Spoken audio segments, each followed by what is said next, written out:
It was Phaeton who drove them to Fiesole that memorable day, a youth all irresponsibility and fire, recklessly urging his master's horses up the stony hill. Mr. Beebe recognized him at once. Neither the ages of faith nor the age of doubt had touched him. He was Phaeton in Tuscany driving a cab, and it was Persephone whom he asked leave to pick up on the way, saying that she was his sister. Persephone, tall and slender and pale, returning with the spring to her mother's cottage, and still shading her eyes from the unaccustomed light. To her Mr. Eager objected, saying that here was the thin edge of the wedge, and one must guard against imposition. But the ladies interceded, and when it had been made clear that it was a very great favor, the goddess was allowed to mount beside the god. Phaeton at once slipped the left rein over her head, thus enabling himself to drive with his arm round her waist. She did not mind. Mr. Eager, who sat with his back to the horses, saw nothing of the indecorous proceeding, and continued his conversation with Lucy. The other two occupants of the carriage were old Mr. Emerson and Miss Lavish. For a dreadful thing had happened. Mr. Beebe, without consulting Mr. Eager, had doubled the size of the party.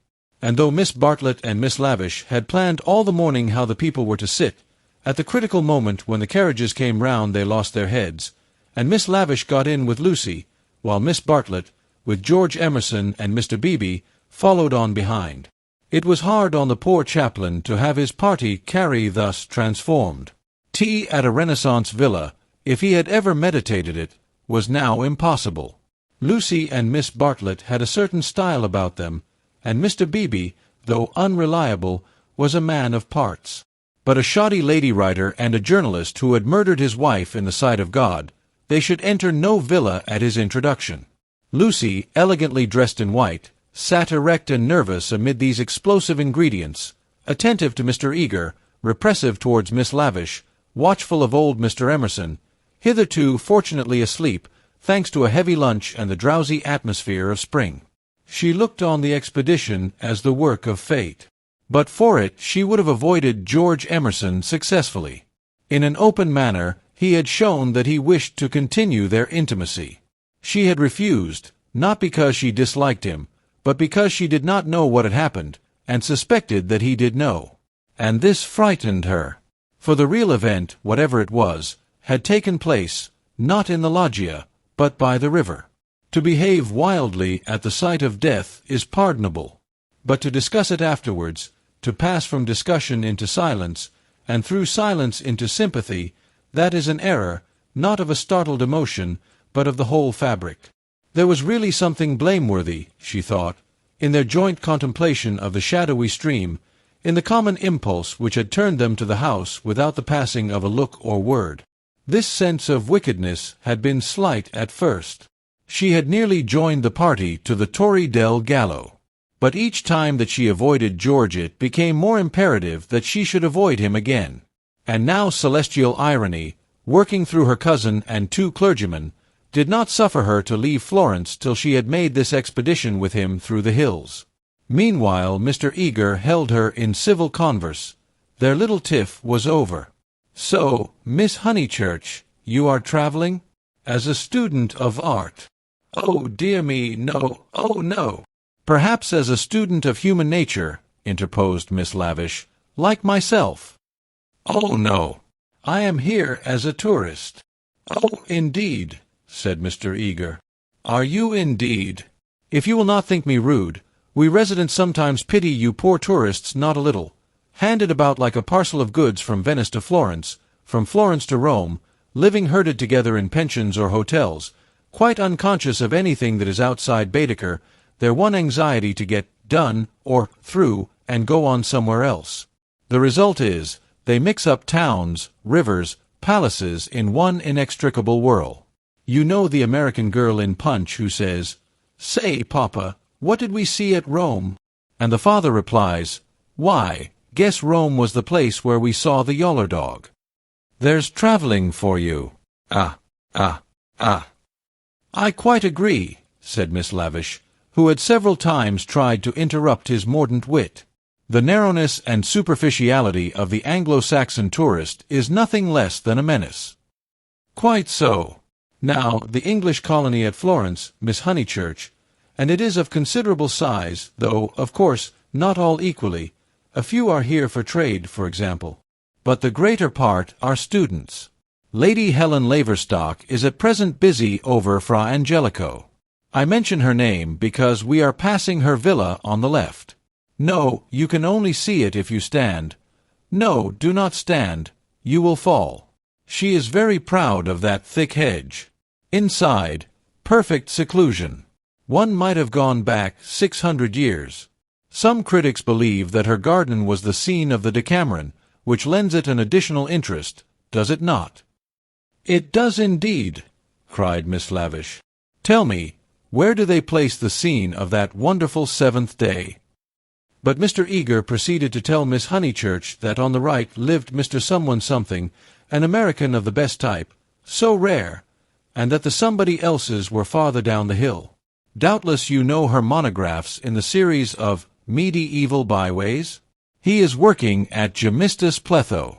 Sometimes as I take tea in their beautiful grounds I hear, over the wall, the electric tram squealing up the new road with its loads of hot, dusty, unintelligent tourists who are going to do Fiesole in an hour in order that they may say they have been there, and I think how little they think what lies so near them. During this speech, the two figures on the box were sporting with each other disgracefully.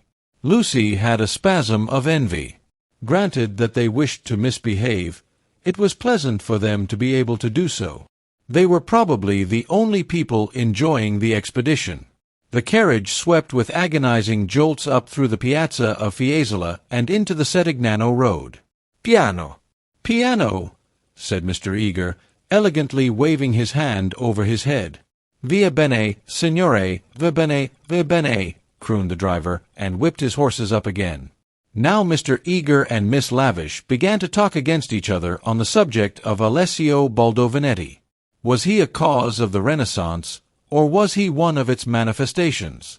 The other carriage was left behind. As the pace increased to a gallop, the large, slumbering form of Mr. Emerson was thrown against the chaplain with the regularity of a machine. "Piano! Piano!" said he, with a martyred look at Lucy. An extra lurch made him turn angrily in his seat. Phaeton, who for some time had been endeavoring to kiss Persephone, had just succeeded.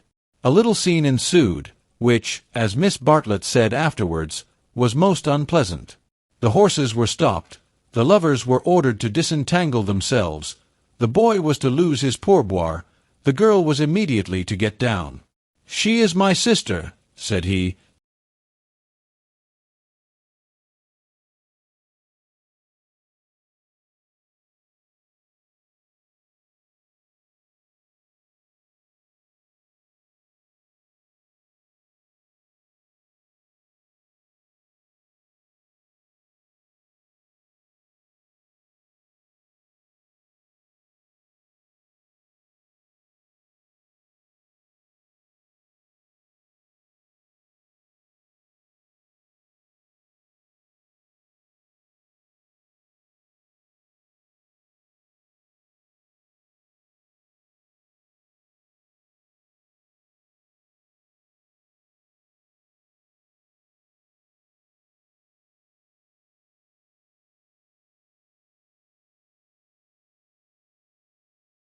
"Surely no," said Miss Lavish, her ardour visibly decreasing. The other carriage had drawn up behind, and sensible Mr. Beebe called out that after this warning the couple would be sure to behave themselves properly. "Leave them alone," Mr. Emerson begged the chaplain, of whom he stood in no awe. "Do we find happiness so often that we should turn it off the box when it happens to sit there? To be driven by lovers.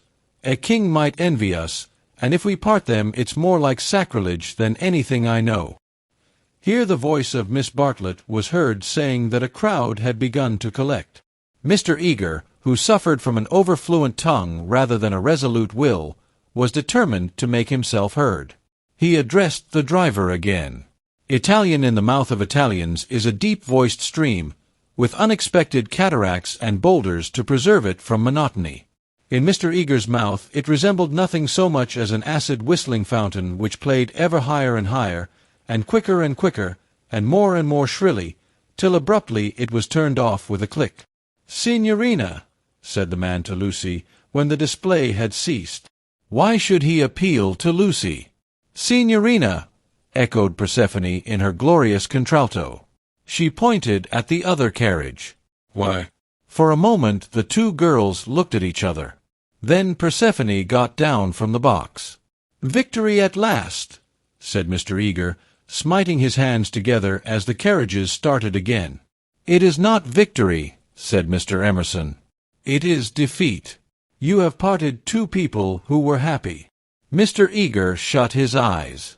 He was obliged to sit next to Mr. Emerson, but he would not speak to him. The old man was refreshed by sleep, and took up the matter warmly. He commanded Lucy to agree with him. He shouted for support to his son. "We have tried to buy what cannot be bought with money. He has bargained to drive us, and he is doing it. We have no rights over his soul." Miss Lavish frowned. It is hard when a person you have classed as typically British speaks out of his character. "He was not driving us well," she said. "He jolted us. That I deny. It was as restful as sleeping. He is jolting us now. Can you wonder? He would like to throw us out, and most certainly he is justified. And if I were superstitious, I'd be frightened of the girl, too. It doesn't do to injure young people. Have you ever heard of Lorenzo de' Medici?" Miss Lavish bristled. "Most certainly I have. Do you refer to Lorenzo il Magnifico, or to Lorenzo, Duke of Urbino, or to Lorenzo surnamed Lorenzino on account of his diminutive stature?" "The Lord knows. Possibly he does know, for I refer to Lorenzo the poet. He wrote a line, so I heard yesterday, which runs like this: 'Don't go fighting against the spring.'" Mr. Eager could not resist the opportunity for erudition. "Non fate guerra al maggio," he murmured. "War not with the May," would render a correct meaning.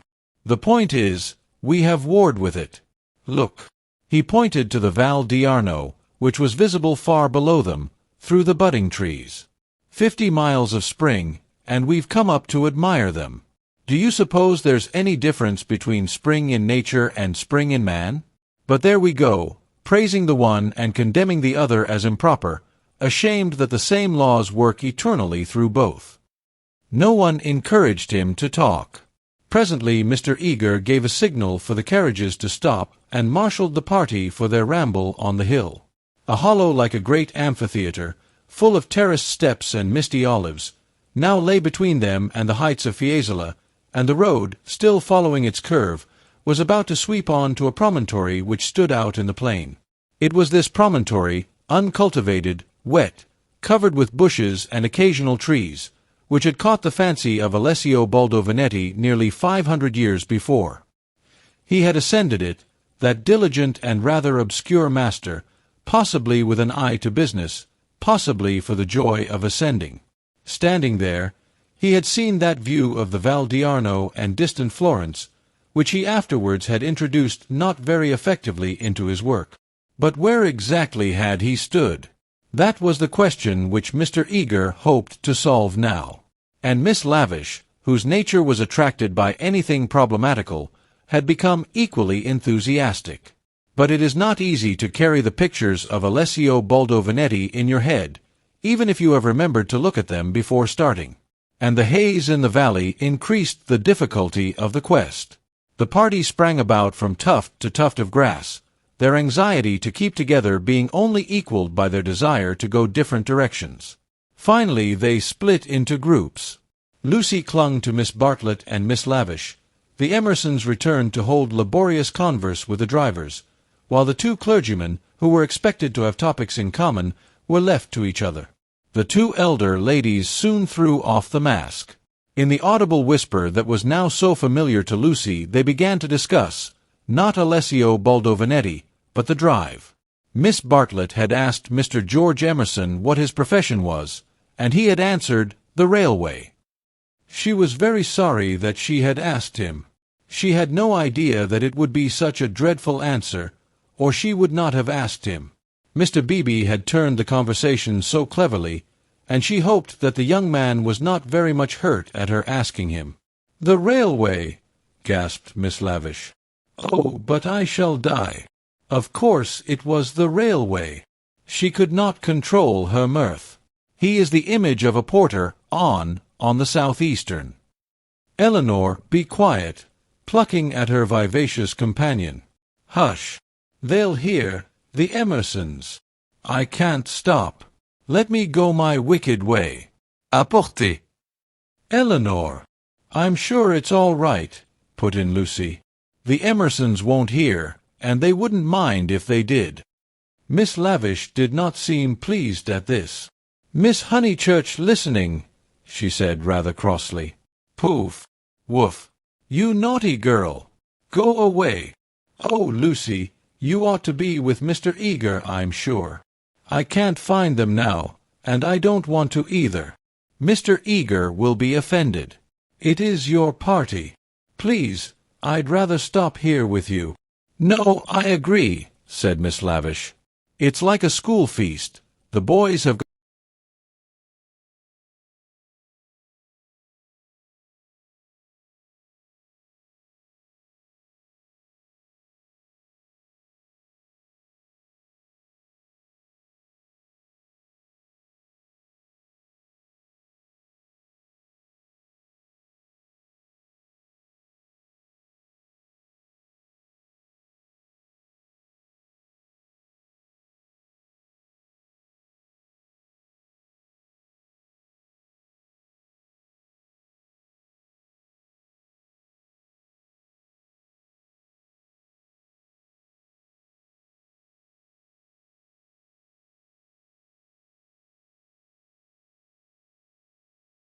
"Then sit you down," said Miss Lavish. "Observe my foresight." With many a smile she produced 2 of those mackintosh squares that protect the frame of the tourist from damp grass or cold marble steps. She sat on one. Who was to sit on the other? Lucy, without a moment's doubt, Lucy. "The ground will do for me. Really, I have not had rheumatism for years. If I do feel it coming on, I shall stand. Imagine your mother's feelings if I let you sit in the wet in your white linen." She sat down heavily where the ground looked particularly moist. "Here we are, all settled delightfully. Even if my dress is thinner it will not show so much, being brown. Sit down, dear. You are too unselfish. You don't assert yourself enough." She cleared her throat. "Now don't be alarmed. This isn't a cold. It's the tiniest cough, and I have had it 3 days. It's nothing to do with sitting here at all.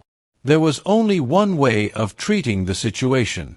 At the end of 5 minutes Lucy departed in search of Mr. Beebe and Mr. Eager, vanquished by the mackintosh square.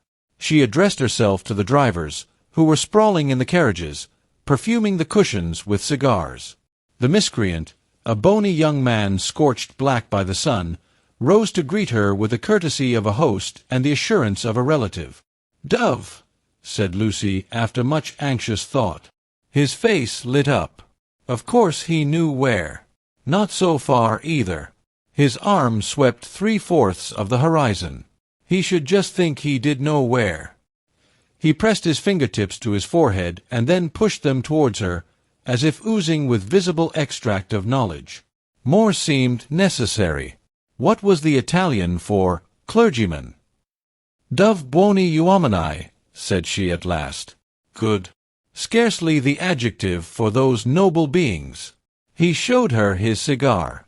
"Uno più piccolo," was her next remark, implying, "Has the cigar been given to you by Mr. Beebe, the smaller of the 2 good men?" She was correct as usual. He tied the horse to a tree, kicked it to make it stay quiet, dusted the carriage, arranged his hair, remolded his hat, encouraged his mustache, and in rather less than a quarter of a minute was ready to conduct her. Italians are born knowing the way. It would seem that the whole earth lay before them, not as a map, but as a chessboard, whereon they continually behold the changing pieces as well as the squares. Any one can find places, but the finding of people is a gift from God. He only stopped once, to pick her some great blue violets. She thanked him with real pleasure. In the company of this common man, the world was beautiful and direct. For the first time she felt the influence of spring. His arm swept the horizon gracefully. Violets, like other things, existed in great profusion there.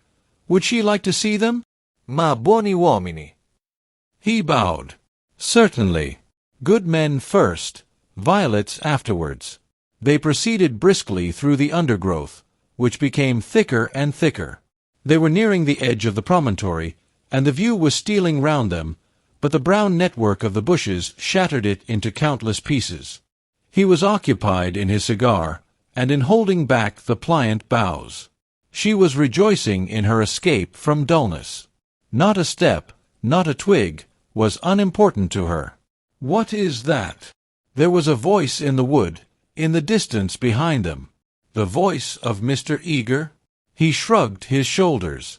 An Italian's ignorance is sometimes more remarkable than his knowledge. She could not make him understand that perhaps they had missed the clergyman. The view was forming at last. She could discern the river, the golden plain, other hills. "Eccolo!" he exclaimed. At the same moment the ground gave way, and with a cry she fell out of the wood. Light and beauty enveloped her. She had fallen on to a little open terrace, which was covered with violets from end to end. "Courage!" cried her companion, now standing some 6 feet above. "Courage and love." She did not answer. From her feet the ground sloped sharply into view, and violets ran down in rivulets and streams and cataracts, irrigating the hillside with blue, eddying round the tree stems, collecting into pools in the hollows, covering the grass with spots of azure foam. But never again were they in such profusion. This terrace was the wellhead, the primal source whence beauty gushed out to water the earth. Standing at its brink, like a swimmer who prepares, was the good man. But he was not the good man that she had expected.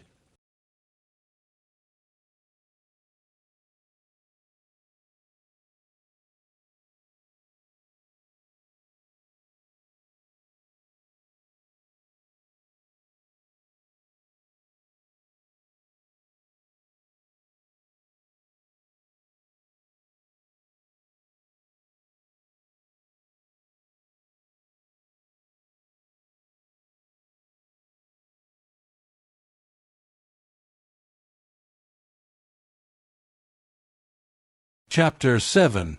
They Return. Some complicated game had been playing up and down the hillside all the afternoon.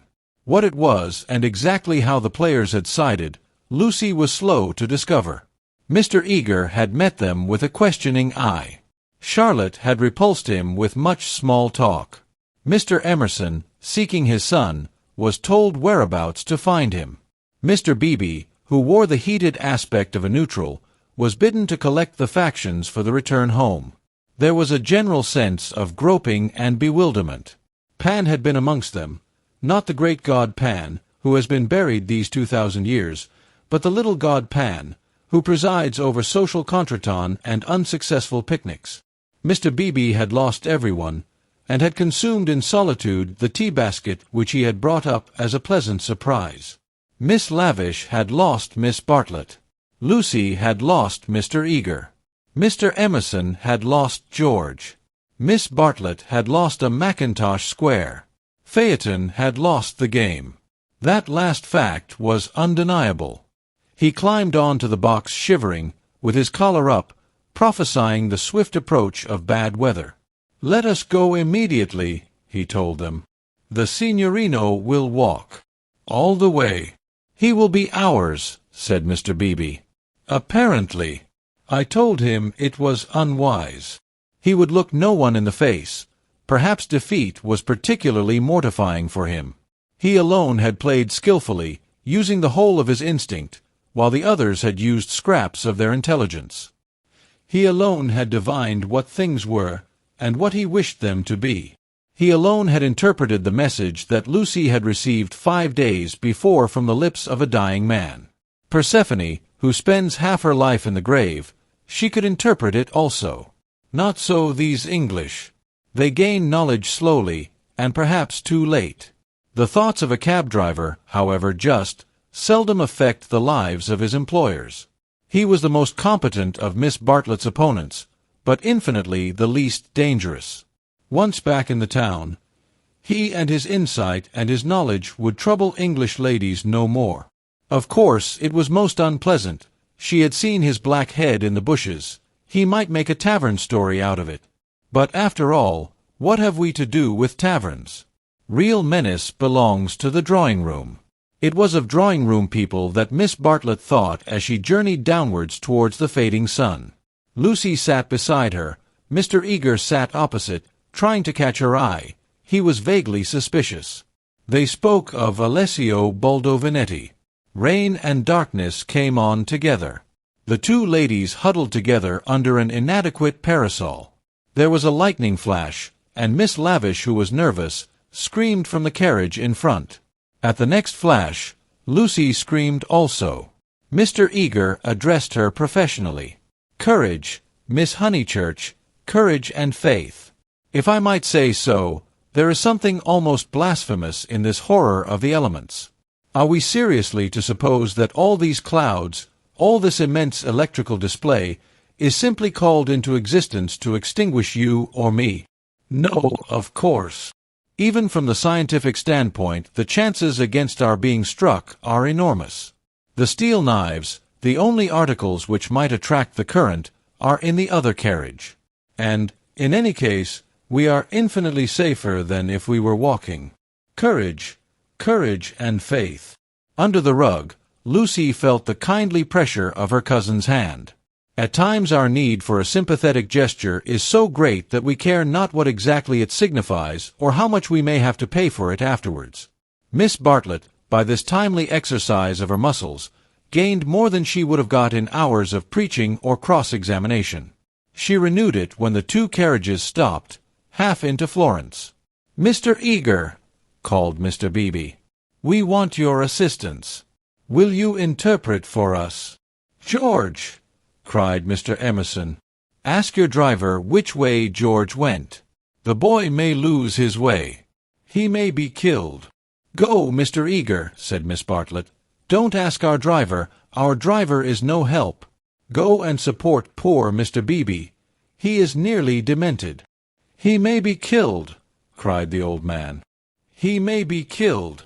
"Typical behavior," said the chaplain, as he quitted the carriage. In the presence of reality, that kind of person invariably breaks down. "What does he know?" whispered Lucy as soon as they were alone. "Charlotte, how much does Mr. Eager know?" "Nothing, dearest. He knows nothing.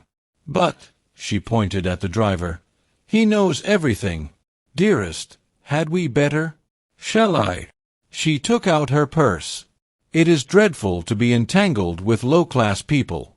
He saw it all. Tapping Phaeton's back with her guidebook, she said, "Silenzio," and offered him a franc. "Vie bene," he replied, and accepted it. As well this ending to his day as any.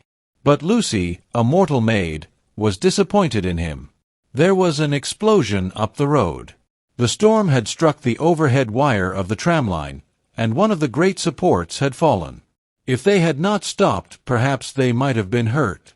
They chose to regard it as a miraculous preservation, and the floods of love and sincerity, which fructify every hour of life, burst forth in tumult.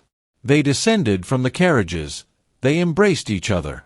It was as joyful to be forgiven past unworthinesses as to forgive them. For a moment they realized vast possibilities of good.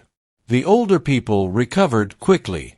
In the very height of their emotion they knew it to be unmanly or unladylike.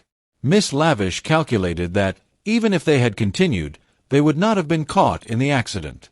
Mr. Eager mumbled a temperate prayer. But the drivers, through miles of dark squalid road, poured out their souls to the Dryads and the saints, and Lucy poured out hers to her cousin. "Charlotte, dear Charlotte, kiss me. Kiss me again. Only you can understand me. You warned me to be careful. And I thought I was developing. Do not cry, dearest. Take your time. I have been obstinate and silly, worse than you know, far worse. Once by the river, "Oh, but he isn't killed. He wouldn't be killed, would he?" The thought disturbed her repentance. As a matter of fact, the storm was worst along the road, but she had been near danger, and so she thought it must be near to everyone. "I trust not. One would always pray against that. He is really. I think he was taken by surprise, just as I was before. But this time I'm not to blame. I want you to believe that. I simply slipped into those violets. No, I want to be really truthful. I am a little to blame. I had silly thoughts. The sky, you know, was gold, and the ground all blue, and for a moment he looked like someone in a book. In a book. Heroes, gods, the nonsense of schoolgirls. And then... But, Charlotte, you know what happened then." Miss Bartlett was silent.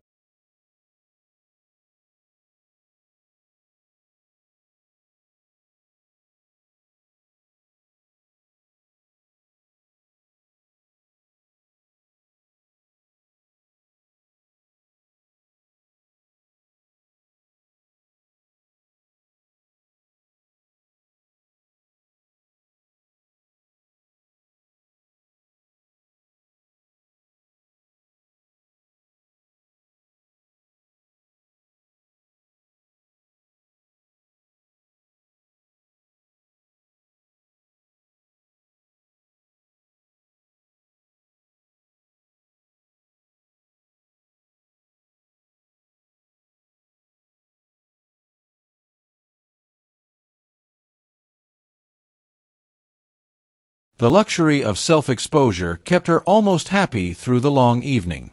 She thought not so much of what had happened as of how she should describe it. All her sensations, her spasms of courage, her moments of unreasonable joy, her mysterious discontent, should be carefully laid before her cousin. And together in divine confidence they would disentangle and interpret them all. "At last," thought she, "I shall understand myself. I shan't again be troubled by things that come out of nothing, and mean I don't know what." Miss Allen asked her to play. She refused vehemently. Music seemed to her the employment of a child. She sat close to her cousin, who, with commendable patience, was listening to a long story about lost luggage. When it was over she capped it by a story of her own. Lucy became rather hysterical with the delay. In vain she tried to check, or at all events to accelerate, the tale. It was not till a late hour that Miss Bartlett had recovered her luggage and could say in her usual tone of gentle reproach, "Well, dear, I at all events am ready for Bedfordshire. Come into my room, and I will give a good brush to your hair." With some solemnity the door was shut, and a cane chair placed for the girl. Then Miss Bartlett said, "So what is to be done?" She was unprepared for the question. It had not occurred to her that she would have to do anything. A detailed exhibition of her emotions was all that she had counted upon. "What is to be done?" "A point, dearest, which you alone can settle." The rain was streaming down the black windows, and the great room felt damp and chilly. One candle burnt trembling on the chest of drawers close to Miss Bartlett's toque, which cast monstrous and fantastic shadows on the bolted door. A tram roared by in the dark, and Lucy felt unaccountably sad, though she had long since dried her eyes. She lifted them to the ceiling, where the griffins and bassoons were colorless and vague, the very ghosts of joy. "It has been raining for nearly 4 hours," she said at last. Miss Bartlett ignored the remark. "How do you propose to silence him?" "The driver." "My dear girl, no, Mr. George Emerson." Lucy began to pace up and down the room. "I don't understand," she said at last. She understood very well, but she no longer wished to be absolutely truthful. "How are you going to stop him talking about it?" "I have a feeling that talk is a thing he will never do. I, too, intend to judge him charitably. But unfortunately I have met the type before. They seldom keep their exploits to themselves." "Exploits!" cried Lucy, wincing under the horrible plural. "My poor dear, did you suppose that this was his first? Come here and listen to me. I am only gathering it from his own remarks. Do you remember that day at lunch when he argued with Miss Allen that liking one person is an extra reason for liking another? Yes, said Lucy, whom at the time the argument had pleased. Well, I am no prude. There is no need to call him a wicked young man, but obviously he is thoroughly unrefined. Let us put it down to his deplorable antecedents and education, if you wish. But we are no farther on with our question. What do you propose to do? An idea rushed across Lucy's brain, which, had she thought of it sooner and made it part of her, might have proved victorious. I propose to speak to him, said she. Miss Bartlett uttered a cry of genuine alarm. You see, Charlotte, your kindness, I shall never forget it. But, as you said, it is my affair. Mine and his. And you are going to implore him, to beg him to keep silence? Certainly not. There would be no difficulty. Whatever you ask him he answers, yes or no, then it is over. I have been frightened of him, but now I am not one little bit. But we fear him for you, dear. You are so young and inexperienced, you have lived among such nice people, that you cannot realize what men can be, how they can take a brutal pleasure in insulting a woman whom her sex does not protect and rally round. This afternoon, for example, if I had not arrived, what would have happened? I can't think, said Lucy gravely. Something in her voice made Miss Bartlett repeat her question, intoning it more vigorously. What would have happened if I hadn't arrived? I can't think, said Lucy again. When he insulted you, how would you have replied? I hadn't time to think. You came. Yes, but won't you tell me now what you would have done? I should have. She checked herself and broke the sentence off. She went up to the dripping window and strained her eyes into the darkness. She could not think what she would have done. Come away from the window, dear, said Miss Bartlett. You will be seen from the road. Lucy obeyed. She was in her cousin's power. She could not modulate out the key of self-abasement in which she had started. Neither of them referred again to her suggestion that she should speak to George and settle the matter, whatever it was, with him. Miss Bartlett became plaintive. Oh, for a real man! We are only two women, you and I. Mr. Beebe is hopeless.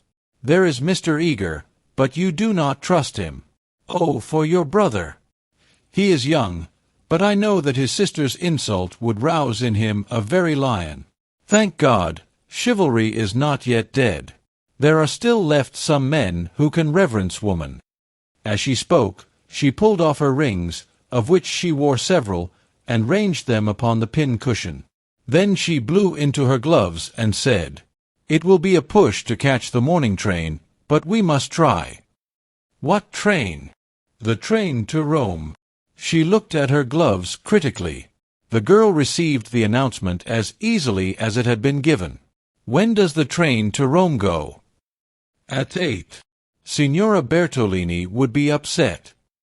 We must face that, said Miss Bartlett, not liking to say that she had given notice already. She will make us pay for a whole week's pension. I expect she will. However, we shall be much more comfortable at the Vice's Hotel. Isn't afternoon tea given there for nothing? Yes, but they pay extra for wine. After this remark she remained motionless and silent. To her tired eyes Charlotte throbbed and swelled like a ghostly figure in a dream. They began to sort their clothes for packing, for there was no time to lose, if they were to catch the train to Rome. Lucy, when admonished, began to move to and fro between the rooms, more conscious of the discomforts of packing by candlelight than of a subtler ill. Charlotte, who was practical without ability, knelt by the side of an empty trunk, vainly endeavoring to pave it with books of varying thickness and size. She gave 2 or 3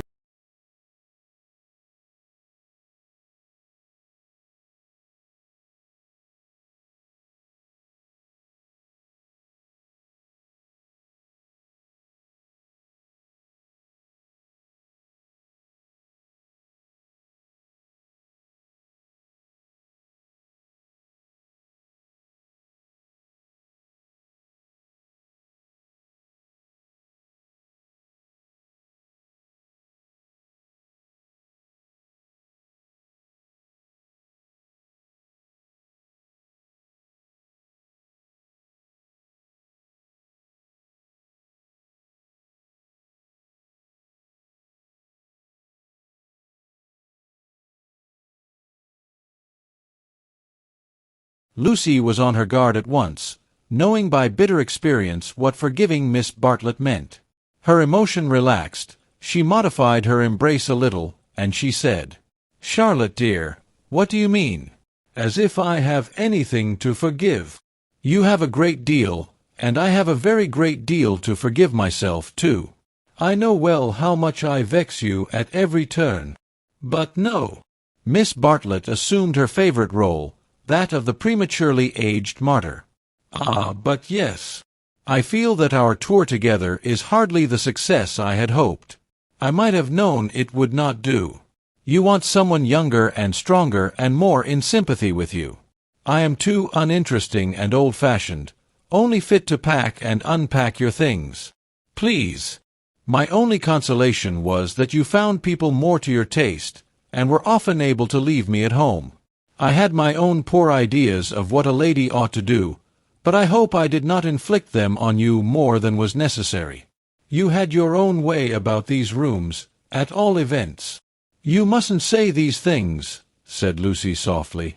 She still clung to the hope that she and Charlotte loved each other, heart and soul. They continued to pack in silence. "I have been a failure," said Miss Bartlett, as she struggled with the straps of Lucy's trunk instead of strapping her own. "Failed to make you happy, failed in my duty to your mother. She has been so generous to me. I shall never face her again after this disaster. But Mother will understand.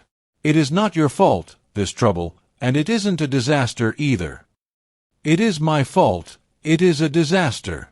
She will never forgive me, and rightly. For instance, what right had I to make friends with Miss Lavish? Every right. When I was here for your sake. If I have vexed you, it is equally true that I have neglected you. Your mother will see this as clearly as I do, when you tell her." Lucy, from a cowardly wish to improve the situation, said, "Why need Mother hear of it? But you tell her everything. I suppose I do generally. I dare not break your confidence. There is something sacred in it. Unless you feel that it is a thing you could not tell her. The girl would not be degraded to this. Naturally, I should have told her. But in case she should blame you in any way, I promise I will not. I am very willing not to. I will never speak of it either to her or to anyone." Her promise brought the long-drawn interview to a sudden close. Miss Bartlett pecked her smartly on both cheeks, wished her good night, and sent her to her own room. For a moment the original trouble was in the background. George would seem to have behaved like a cad throughout. Perhaps that was the view which one would take eventually. At present she neither acquitted nor condemned him. She did not pass judgment. At the moment when she was about to judge him, her cousin's voice had intervened, and ever since it was Miss Bartlett who had dominated. Miss Bartlett who, even now, could be heard sighing into a crack in the partition wall. Miss Bartlett, who had really been neither pliable nor humble nor inconsistent. She had worked like a great artist. For a time, indeed, for years, she had been meaningless, but at the end there was presented to the girl the complete picture of a cheerless, loveless world in which the young rush to destruction until they learn better, a shamefaced world of precautions and barriers which may avert evil, but which do not seem to bring good, if we may judge from those who have used them most. Lucy was suffering from the most grievous wrong which this world has yet discovered. Diplomatic advantage had been taken of her sincerity, of her craving for sympathy and love. Such a wrong is not easily forgotten. Never again did she expose herself without due consideration and precaution against rebuff. And such a wrong may react disastrously upon the soul. The doorbell rang, and she started to the shutters. Before she reached them she hesitated, turned, and blew out the candle.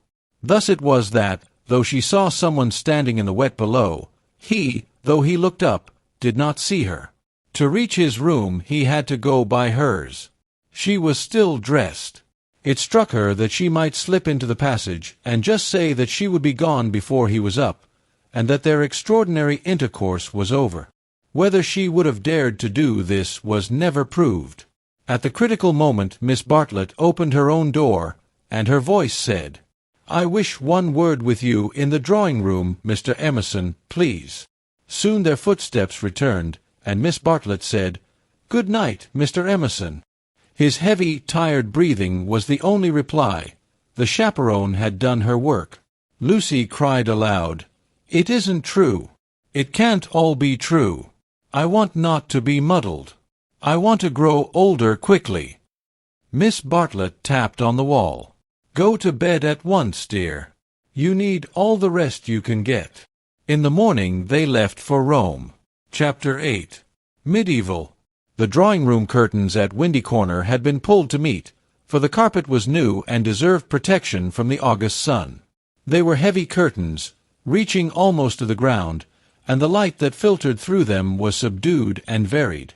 A poet, none was present, might have quoted, "Life like a dome of many-colored glass," or might have compared the curtains to sluice gates, lowered against the intolerable tides of heaven. Without was poured a sea of radiance. Within, the glory, though visible, was tempered to the capacities of man. Two pleasant people sat in the room. One, a boy of 19, was studying a small manual of anatomy and peering occasionally at a bone which lay upon the piano. From time to time he bounced in his chair and puffed and groaned, for the day was hot and the print small, and the human frame fearfully made, and his mother, who was writing a letter, did continually read out to him what she had written, and continually did she rise from her seat and part the curtains so that a rivulet of light fell across the carpet, and make the remark that they were still there. "Where aren't they?" said the boy, who was Freddie, Lucy's brother. "I tell you I'm getting fairly sick."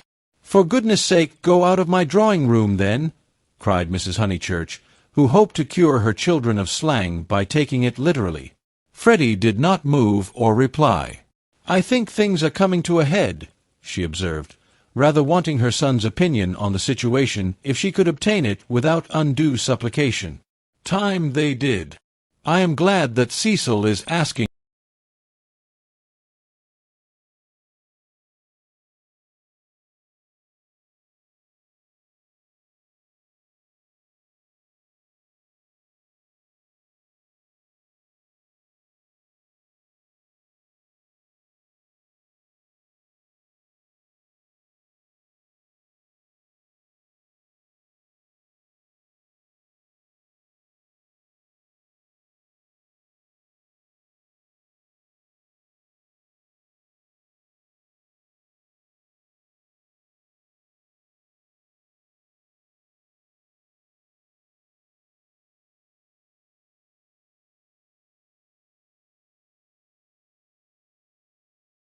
I said, "Dear Mrs. Vyse, Cecil has just asked my permission about it, and I should be delighted if Lucy wishes it.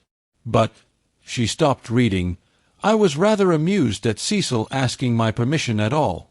He has always gone in for unconventionality, and parents nowhere, and so forth. When it comes to the point, he can't get on without me." "Nor me." "You." Freddie nodded. "What do you mean?" "He asked me for my permission also." She exclaimed, "How very odd of him." "Why so?" asked the son and heir. "Why shouldn't my permission be asked? What do you know about Lucy or girls or anything? Whatever did you say?" I said to Cecil, "Take her or leave her. It's no business of mine." What a helpful answer! But her own answer, though more normal in its wording, had been to the same effect. "The bother is this," began Freddie. Then he took up his work again, too shy to say what the bother was. Mrs. Honeychurch went back to the window. "Freddie, you must come. There they still are. I don't see you ought to go peeping like that." "Peeping like that? Can't I look out of my own window?" But she returned to the writing-table, observing, as she passed her son, "Still page 322? Freddie snorted, and turned over 2 leaves. For a brief space they were silent. Close by, beyond the curtains, the gentle murmur of a long conversation had never ceased. "The bother is this. I have put my foot in it with Cecil most awfully." He gave a nervous gulp. Not content with permission, which I did give, that is to say, I said, "I don't mind." Well, not content with that, he wanted to know whether I wasn't off my head with joy. He practically put it like this: wasn't it a splendid thing for Lucy and for Windy Corner generally if he married her? And he would have an answer. He said it would strengthen his hand. I hope you gave a careful answer, dear. I answered no, said the boy, grinding his teeth. There. Fly into a stew. I can't help it. Had to say it. I had to say no. He ought never to have asked me. Ridiculous child, cried his mother. You think you're so holy and truthful, but really it's only abominable conceit. Do you suppose that a man like Cecil would take the slightest notice of anything you say? I hope he boxed your ears. How dare you say no? Oh, do keep quiet, mother. I had to say no when I couldn't say yes. I tried to laugh as if I didn't mean what I said, and, as Cecil laughed too, and went away, it may be all right. But I feel my foot's in it. Oh, do keep quiet, though, and let a man do some work. No, said Mrs. Honeychurch, with the air of one who has considered the subject. I shall not keep quiet. You know all that has passed between them in Rome. You know why he is down here, and yet you deliberately insult him, and try to turn him out of my house. Not a bit, he pleaded. I only let out I didn't like him. I don't hate him, but I don't like him. What I mind is that he'll tell Lucy. He glanced at the curtains dismally. Well, I like him, said Mrs. Honeychurch. I know his mother. He's good, he's clever, he's rich, he's well-connected. Oh, you needn't kick the piano. He's well-connected. I'll say it again if you like. He's well-connected. She paused, as if rehearsing her eulogy, but her face remained dissatisfied. She added, and he has beautiful manners. I liked him till just now. I suppose it's having him spoiling Lucy's first week at home, and it's also something that Mr. Beebe said, not knowing.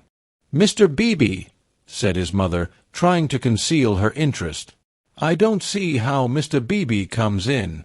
You know Mr. Beebe's funny way, when you never quite know what he means. He said, Mr. Vyse is an ideal bachelor. I was very cute. I asked him what he meant. He said, oh, he's like me, better detached. I couldn't make him say any more, but it set me thinking. Since Cecil has come after Lucy, he hasn't been so pleasant, at least. I can't explain. You never can, dear. But I can. You are jealous of Cecil because he may stop Lucy knitting you silk ties. The explanation seemed plausible, and Freddie tried to accept it. But at the back of his brain there lurked a dim mistrust. Cecil praised one too much for being athletic. Was that it?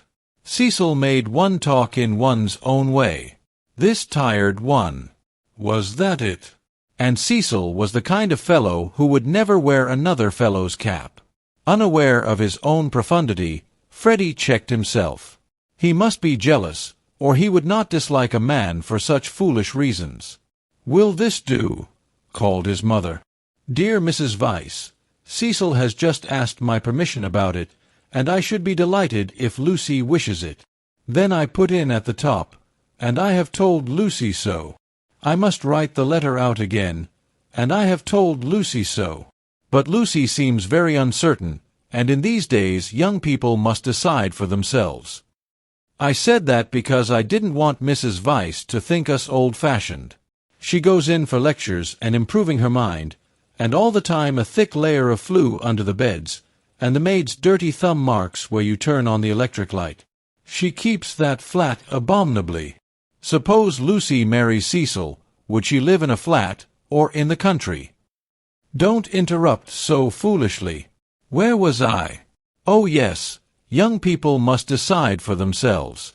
I know that Lucy likes your son, because she tells me everything, and she wrote to me from Rome when he asked her first. No, I'll cross that last bit out. It looks patronizing. I'll stop at, because she tells me everything. Or shall I cross that out, too? Cross it out, too, said Freddie. Mrs. Honeychurch left it in. Then the whole thing runs.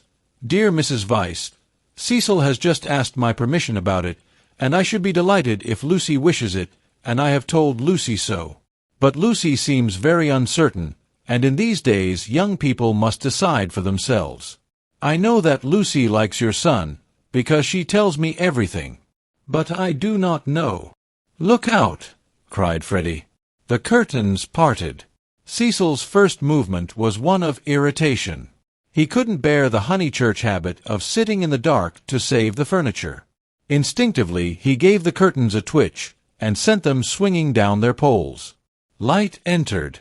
There was revealed a terrace, such as is owned by many villas with trees each side of it, and on it a little rustic seat, and 2 flower-beds. But it was transfigured by the view beyond, for Windy Corner was built on the range that overlooks the Sussex Weald. Lucy, who was in the little seat, seemed on the edge of a green magic carpet which hovered in the air above the tremulous world. Cecil entered. Appearing thus late in the story, Cecil must be at once described. He was medieval, like a Gothic statue, tall and refined, with shoulders that seemed braced square by an effort of the will, and a head that was tilted a little higher than the usual level of vision. He resembled those fastidious saints who guard the portals of a French cathedral. Well educated, well endowed, and not deficient physically, he remained in the grip of a certain devil whom the modern world knows as self-consciousness, and whom the medieval, with dimmer vision, worshipped as asceticism.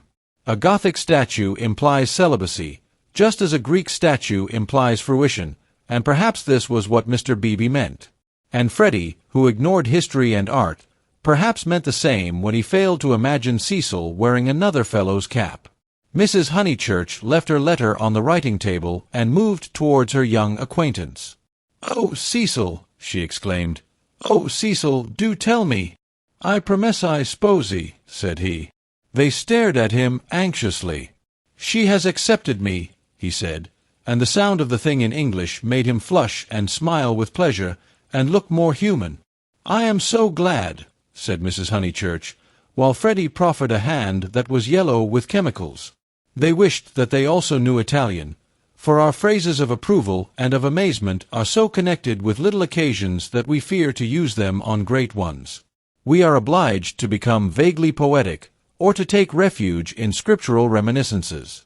"Welcome as one of the family," said Mrs. Honeychurch, waving her hand at the furniture.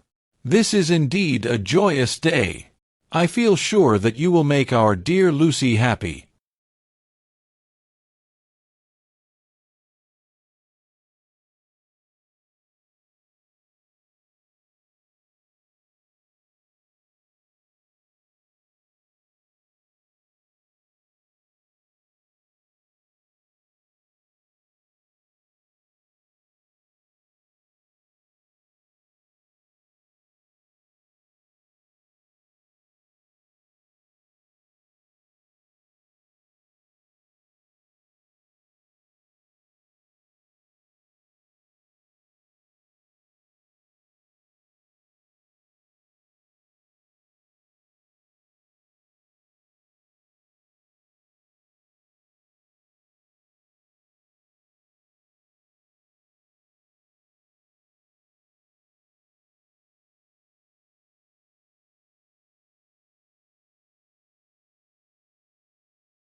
They passed into the sunlight. Cecil watched them cross the terrace and descend out of sight by the steps. They would descend, he knew their ways, past the shrubbery and past the tennis lawn and the dahlia bed, until they reached the kitchen garden, and there, in the presence of the potatoes and the peas, the great event would be discussed. Smiling indulgently, he lit a cigarette and rehearsed the events that had led to such a happy conclusion. He had known Lucy for several years, but only as a commonplace girl who happened to be musical. He could still remember his depression that afternoon at Rome, when she and her terrible cousin fell on him out of the blue and demanded to be taken to St. Peter's. That day she had seemed a typical tourist, shrill, crude, and gaunt with travel. But Italy worked some marvel in her. It gave her light, and which he held more precious, it gave her shadow. Soon he detected in her a wonderful reticence. She was like a woman of Leonardo da Vinci's, whom we love not so much for herself as for the things that she will not tell us. The things are assuredly not of this life. No woman of Leonardo's could have anything so vulgar as a story. She did develop most wonderfully day by day. So it happened that from patronizing civility he had slowly passed, if not to passion, at least to a profound uneasiness. Already at Rome he had hinted to her that they might be suitable for each other. It had touched him greatly that she had not broken away at the suggestion. Her refusal had been clear and gentle. After it, as the horrid phrase went, she had been exactly the same to him as before. 3 months later, on the margin of Italy, among the flower-clad Alps, he had asked her again in bald, traditional language. She reminded him of a Leonardo more than ever. Her sunburnt features were shadowed by fantastic rock. At his words she had turned and stood between him and the light with immeasurable plains behind her. He walked home with her unashamed, feeling not at all like a rejected suitor. The things that really mattered were unshaken. So now he had asked her once more, and clear and gentle as ever, she had accepted him, giving no coy reasons for her delay, but simply saying that she loved him and would do her best to make him happy. His mother, too, would be pleased. She had counseled the step. He must write her a long account. Glancing at his hand, in case any of Freddie's chemicals had come off on it, he moved to the writing table. There he saw "Dear Mrs. Weiss," followed by many erasures. He recoiled without reading any more, and after a little hesitation sat down elsewhere and penciled a note on his knee. Then he lit another cigarette, which did not seem quite as divine as the first, and considered what might be done to make Windy Corner drawing-room more distinctive. With that outlook it should have been a successful room, but the trail of Tottenham Court Road was upon it. He could almost visualize the motor vans of Messrs. Shoolbred and Messrs. Maple arriving at the door and depositing this chair, those varnished bookcases, that writing table. The table recalled Mrs. Honeychurch's letter. He did not want to read that letter. His temptations never lay in that direction, but he worried about it none the less. It was his own fault that she was discussing him with his mother. He had wanted her support in his third attempt to win Lucy. He wanted to feel that others, no matter who they were, agreed with him, and so he had asked their permission. Mrs. Honeychurch had been civil, but obtuse in essentials, while as for Freddie, he is only a boy, he reflected. I represent all that he despises. Why should he want me for a brother-in-law?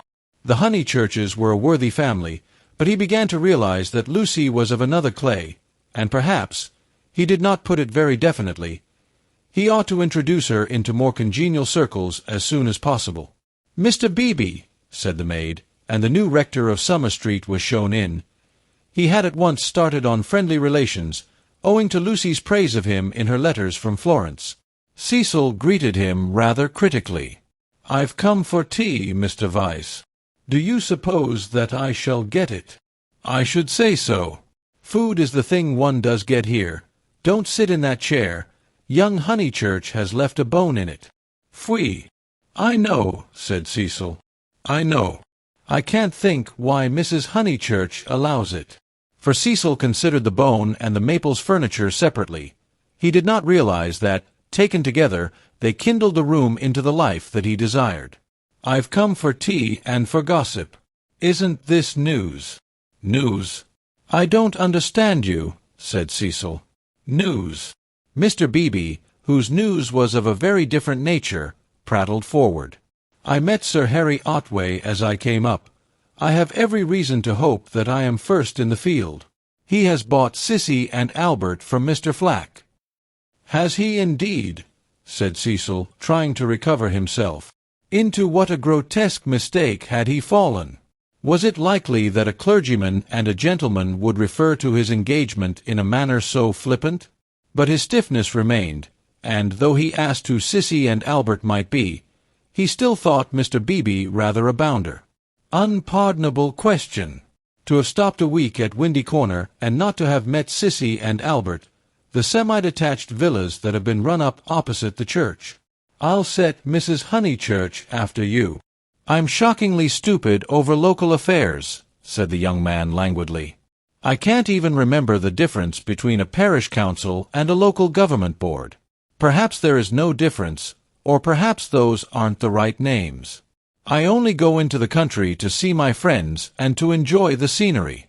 It is very remiss of me. Italy and London are the only places where I don't feel to exist on sufferance. Mr. Beebe, distressed at this heavy reception of Sissy and Albert, determined to shift the subject. "Let me see, Mr. Vyse. I forget. What is your profession?" "I have no profession," said Cecil. "It is another example of my decadence. My attitude, quite an indefensible one, is that so long as I am no trouble to anyone I have a right to do as I like. I know I ought to be getting money out of people, or devoting myself to things I don't care a straw about, but somehow I've not been able to begin." "You are very fortunate," said Mr. Beebe. "It is a wonderful opportunity, the possession of leisure." His voice was rather parochial, but he did not quite see his way to answering naturally. He felt, as all who have regular occupation must feel, that others should have it also. "I am glad that you approve.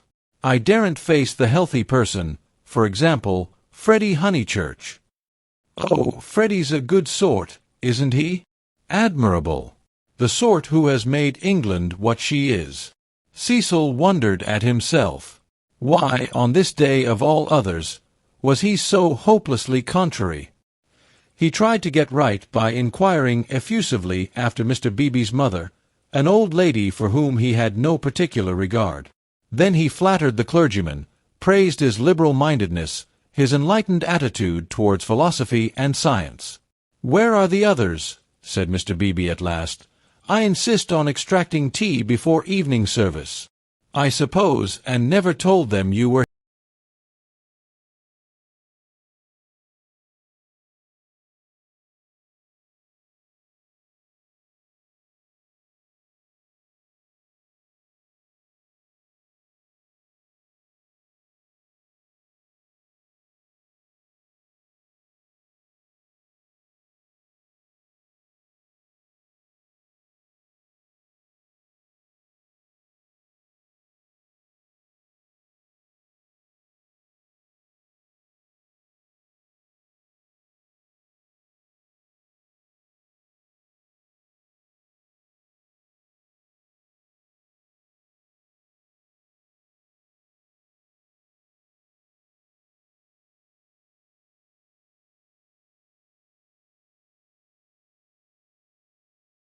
"I quite agree. At present she has none. At present.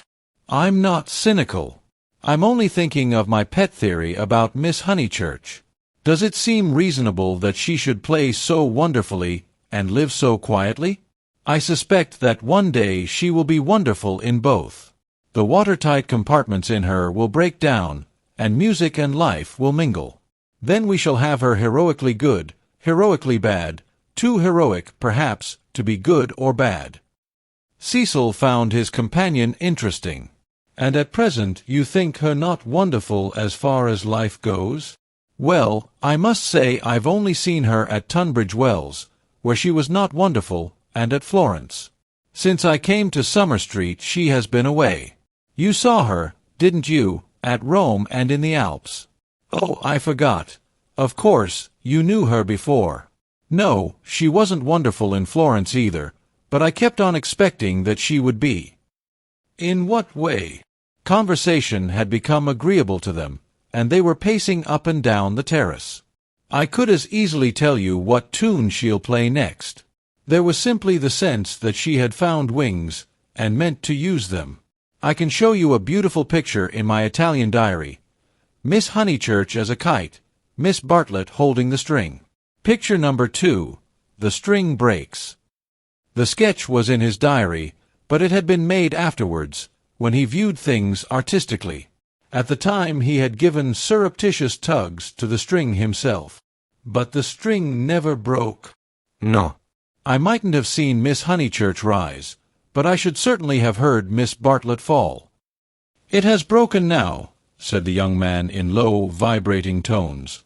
Immediately he realized that of all the conceited, ludicrous, contemptible ways of announcing an engagement, this was the worst. He cursed his love of metaphor.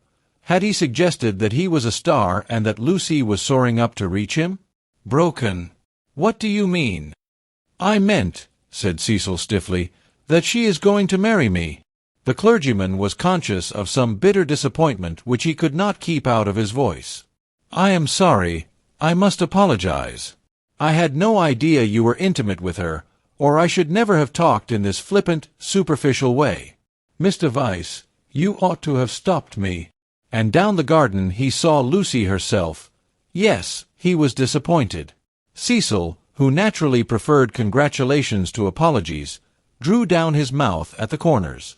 Was this the reception his action would get from the world? Of course, he despised the world as a whole. Every thoughtful man should. It is almost a test of refinement. But he was sensitive to the successive particles of it which he encountered. Occasionally he could be quite crude. I am sorry I have given you a shock, he said dryly. I fear that Lucy's choice does not meet with your approval. Not that. But you ought to have stopped me. I know Miss Honeychurch only a little as time goes.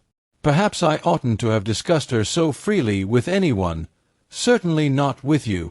You are conscious of having said something indiscreet? Mr. Beebe pulled himself together. Really, Mr. Vyse had the art of placing one in the most tiresome positions.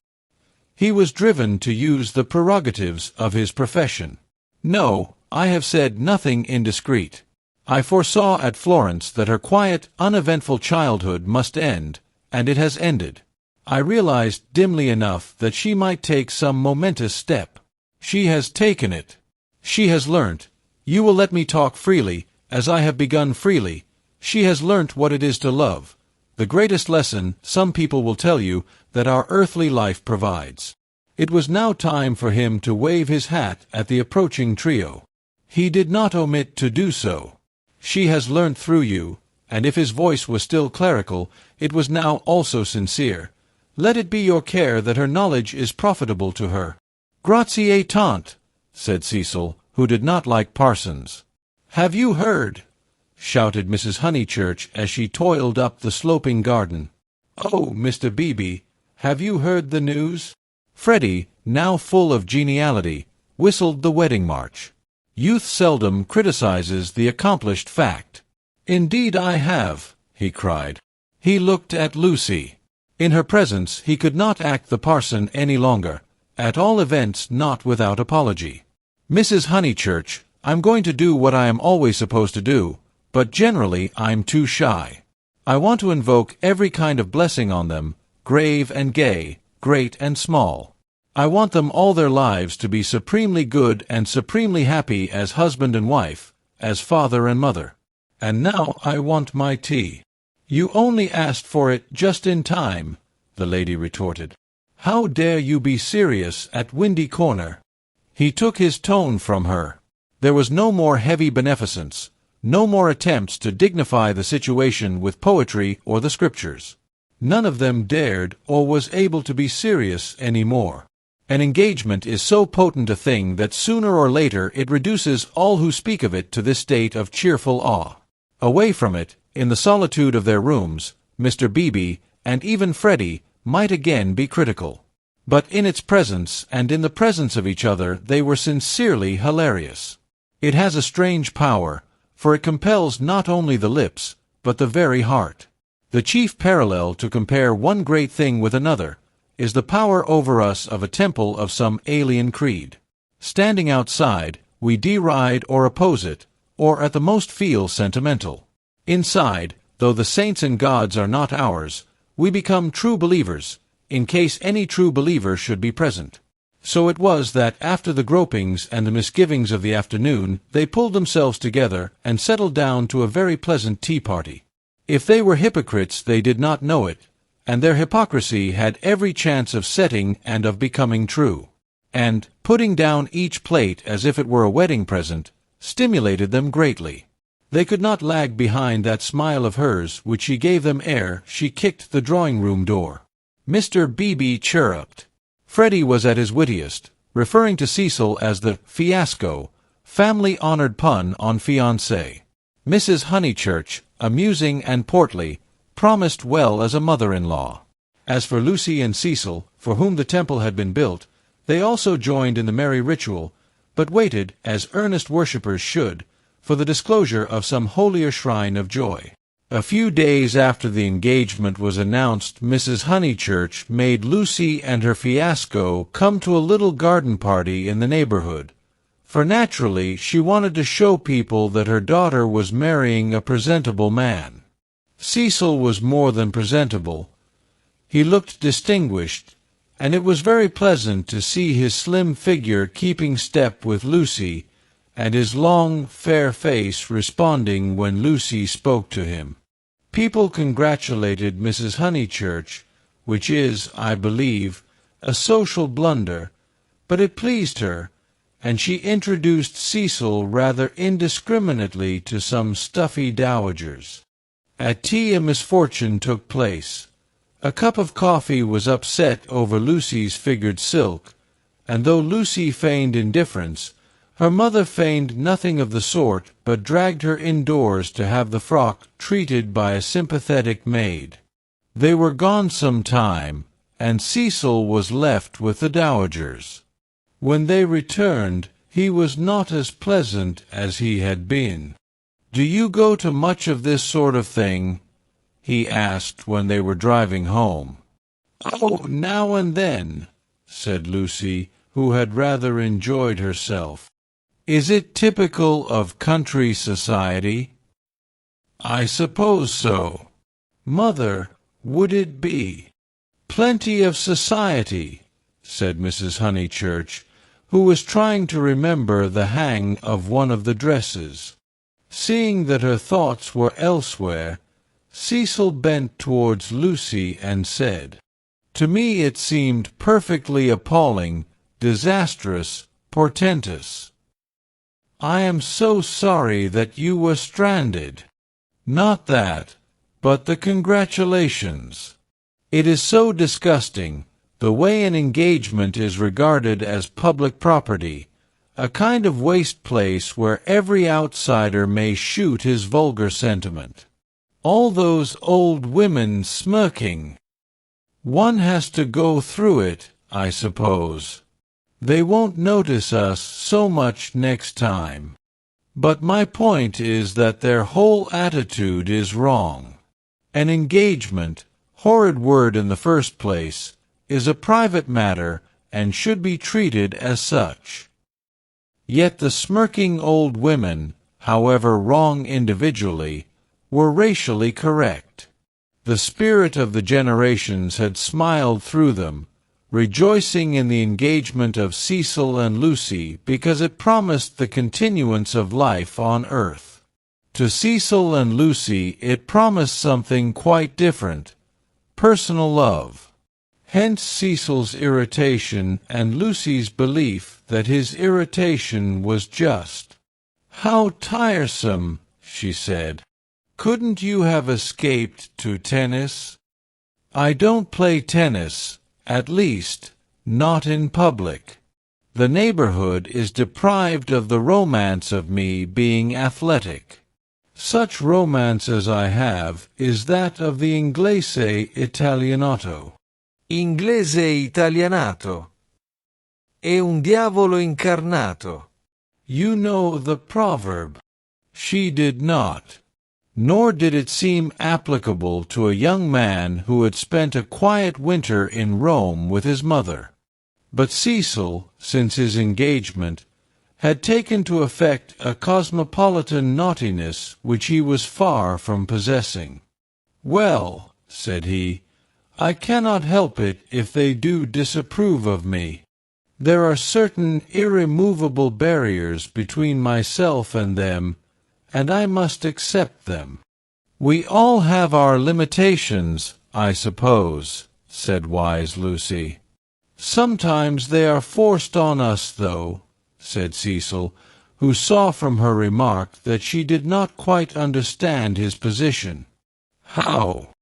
"It makes a difference, doesn't it, whether we fully fence ourselves in, or whether we are fenced out by the barriers of others. She thought a moment, and agreed that it did make a difference. "Difference!" cried Mrs. Honeychurch, suddenly alert. "I don't see any difference. Fences are fences, especially when they are in the same place." "We were speaking of motives," said Cecil, on whom the interruption jarred. "My dear Cecil, look here." She spread out her knees and perched her card-case on her lap. "This is me. That's Windy Corner. The rest of the pattern is the other people. Motives are all very well, but the fence comes here." "We weren't talking of real fences," said Lucy, laughing.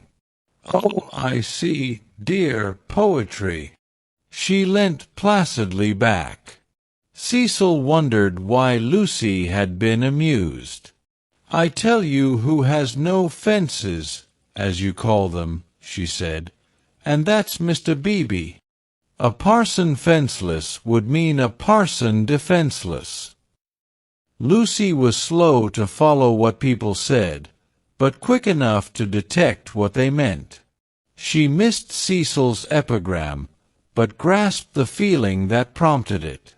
"Don't you like Mr. Beebe?" she asked thoughtfully. "I never said so," he cried. "I consider him far above the average. I only denied." And he swept off on the subject of fences again, and was brilliant. "Now, a clergyman that I do hate," said she, wanting to say something sympathetic, "a clergyman that does have fences, and the most dreadful ones, is Mr. Eager, the English chaplain at Florence. He was truly insincere, not merely the manner unfortunate. He was a snob, and so conceited, and he did say such unkind things." "What sort of things?" "There was an old man at the Bertolini whom he said had murdered his wife." "Perhaps he had." "No." "Why no?" "He was such a nice old man, I'm sure." Cecil laughed at her feminine inconsequence. "Well, I did try to sift the thing. Mr. Eager would never come to the point. He prefers it vague. Said the old man had practically murdered his wife, had murdered her in the sight of God." "Hush, dear," said Mrs. Honeychurch absently. "But isn't it intolerable that a person whom we're told to imitate should go round spreading slander? It was, I believe, chiefly owing to him that the old man was dropped. People pretended he was vulgar, but he certainly wasn't that." "Poor old man! What was his name?" "Harris," said Lucy glibly. "Let's hope that Mrs. Harris there warn't no sich person," said her mother. Cecil nodded intelligently. "Isn't Mr. Eager a parson of the cultured type?" he asked. "I don't know. I hate him. I've heard him lecture on Giotto. I hate him. Nothing can hide a petty nature. I hate him." "My goodness gracious me, child," said Mrs. Honeychurch. "You'll blow my head off. Whatever is there to shout over? I forbid you and Cecil to hate any more clergymen." He smiled. There was indeed something rather incongruous in Lucy's moral outburst over Mr. Eager. It was as if one should see the Leonardo on the ceiling of the Sistine. He longed to hint to her that not here lay her vocation, that a woman's power and charm reside in mystery, not in muscular rant. But possibly rant is a sign of vitality. It mars the beautiful creature, but shows that she is alive.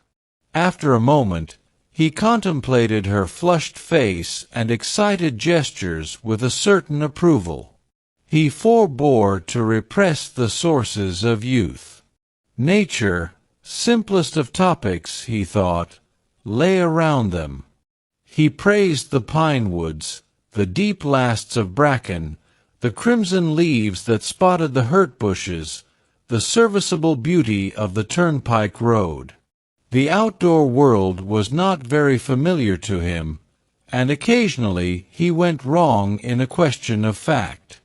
Mrs. Honeychurch's mouth twitched when he spoke of the perpetual green of the larch. "I count myself a lucky person," he concluded. "When I'm in London, I feel I could never live out of it. When I'm in the country, I feel the same about the country.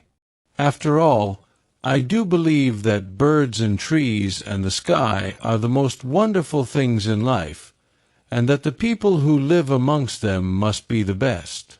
It's true that in 9 cases out of 10 they don't seem to notice anything.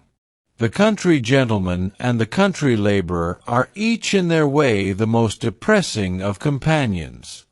Yet they may have a tacit sympathy with the workings of nature which is denied to us of the town. Do you feel that, Mrs. Honeychurch?" Mrs. Honeychurch started and smiled. She had not been attending. Cecil, who was rather crushed on the front seat of the Victoria, felt irritable and determined not to say anything interesting again. Lucy had not attended either. Her brow was wrinkled, and she still looked furiously cross, the result, he concluded, of too much moral gymnastics. It was sad to see her thus blind to the beauties of an August wood. "Come down, O maid, from yonder mountain height," he quoted, and touched her knee with his own. She flushed again and said, "What height?" "Come down, O maid, from yonder mountain height. What pleasure lives in height?" the shepherd sang. "In height and in the splendor of the hills." Let us take Mrs. Honeychurch's advice and hate clergymen no more. "What's this place?" "Summer Street, of course," said Lucy, and roused herself. The woods had opened to leave space for a sloping triangular meadow. Pretty cottages lined it on 2 sides, and the upper and third side was occupied by a new stone church, expensively simple, a charming shingled spire. Mr. Beebe's house was near the church. In height it scarcely exceeded the cottages. Some great mansions were at hand, but they were hidden in the trees.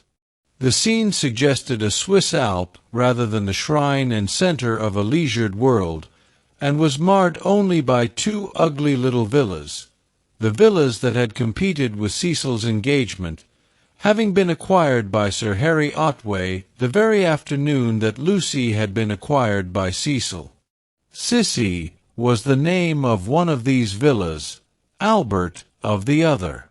These titles were not only picked out in shaded Gothic on the garden gates, but appeared a second time on the porches, where they followed the semicircular curve of the entrance arch in block capitals. Albert was inhabited. His tortured garden was bright with geraniums and lobelias and polished shells. His little windows were chastely swathed in Nottingham lace. Sissy was to let. 3 notice boards, belonging to Dorking agents, lolled on her fence and announced the not surprising fact. Her paths were already weedy. Her pocket-handkerchief of a lawn was yellow with dandelions. "The place is ruined," said the ladies mechanically. "Summer Street will never be the same again." As the carriage passed, Sissy's door opened, and a gentleman came out of her. "Stop!" cried Mrs. Honeychurch, touching the coachman with her parasol. Here's Sir Harry. Now we shall know. Sir Harry, pull those things down at once." Sir Harry Otway, who need not be described, came to the carriage and said, "Mrs. Honeychurch, I meant to. I can't. I really can't turn out Miss Flack. Am I not always right? She ought to have gone before the contract was signed. Does she still live rent-free, as she did in her nephew's time? But what can I do?" He lowered his voice. "An old lady, so very vulgar and almost bedridden." "Turn her out," said Cecil bravely. Sir Harry sighed and looked at the villas mournfully. He had had full warning of Mr. Flack's intentions, and might have bought the plot before building commenced, but he was apathetic and dilatory. He had known Summer Street for so many years that he could not imagine it being spoilt. Not till Mrs. Flack had laid the foundation stone, and the apparition of red and cream brick began to rise, did he take alarm. He called on Mr. Flack, the local builder, a most reasonable and respectful man, who agreed that tiles would have made more artistic roof, but pointed out that slates were cheaper. He ventured to differ, however, about the Corinthian columns which were to cling like leeches to the frames of the bow windows, saying that, for his part, he liked to relieve the facade by a bit of decoration. Sir Harry hinted that a column, if possible, should be structural as well as decorative. Mr. Flack replied that all the columns had been ordered, adding, "and all the capitals different, one with dragons in the foliage, another approaching to the Ionian style, another introducing Mrs. Flack's initials, every one different." For he had read his Ruskin. He built his villas according to his desire, and not until he had inserted an immovable ant into one of them did Sir Harry buy. This futile and unprofitable transaction filled the knight with sadness as he leant on Mrs. Honeychurch's carriage. He had failed in his duties to the countryside, and the countryside was laughing at him as well. He had spent money, and yet Summer Street was spoilt as much as ever. All he could do now was to find a desirable tenant for Sissy, someone really desirable. "The rent is absurdly low," he told them, "and perhaps I am an easy landlord. But it is such an awkward size. It is too large for the peasant class and too small for anyone the least like ourselves." Cecil had been hesitating whether he should despise the villas or despise Sir Harry for despising them. The latter impulse seemed the more fruitful. "You ought to find a tenant at once," he said maliciously. "It would be a perfect paradise for a bank clerk." "Exactly," said Sir Harry excitedly. "That is exactly what I fear, Mr. Vyse. It will attract the wrong type of people. The train service has improved, a fatal improvement, to my mind. And what are 5 miles from a station in these days of bicycles?" "Rather a strenuous clerk it would be," said Lucy. Cecil, who had his full share of medieval mischievousness, replied that the physique of the lower middle classes was improving at a most appalling rate. She saw that he was laughing at their harmless neighbor, and roused herself to stop him. "Sir Harry," she exclaimed, "I have an idea. How would you like spinsters?" "My dear Lucy, it would be splendid. Do you know any such?" "Yes. I met them abroad." "Gentlewomen?" he asked tentatively. "Yes, indeed, and at the present moment homeless. I heard from them last week. Miss Teresa and Miss Catherine Allen. I'm really not joking. They are quite the right people. Mr. Beebe knows them, too. May I tell them to write to you?" "Indeed you may," he cried. "Here we are with the difficulty solved already. How delightful it is! Extra facilities. Please tell them they shall have extra facilities, for I shall have no agents' fees. Oh, the agents! The appalling people they have sent me! One woman, when I wrote a tactful letter, you know, asking her to explain her social position to me, replied that she would pay the rent in advance. As if one cares about that! And several references I took up were most unsatisfactory, people swindlers or not respectable. And oh, the deceit! I have seen a good deal of the seamy side this last week. The deceit of the most promising people. My dear Lucy, the deceit." She nodded. "My advice," put in Mrs. Honeychurch, "is to have nothing to do with Lucy and her decayed gentlewomen at all. I know the type. Preserve me from people who have seen better days, and bring heirlooms with them that make the house smell stuffy. It's a sad thing, but I'd far rather let to someone who is going up in the world than to someone who has come down." "I think I follow you," said Sir Harry, "but it is, as you say, a very sad thing." "The Misses Allen aren't that," cried Lucy. "Yes, they are," said Cecil.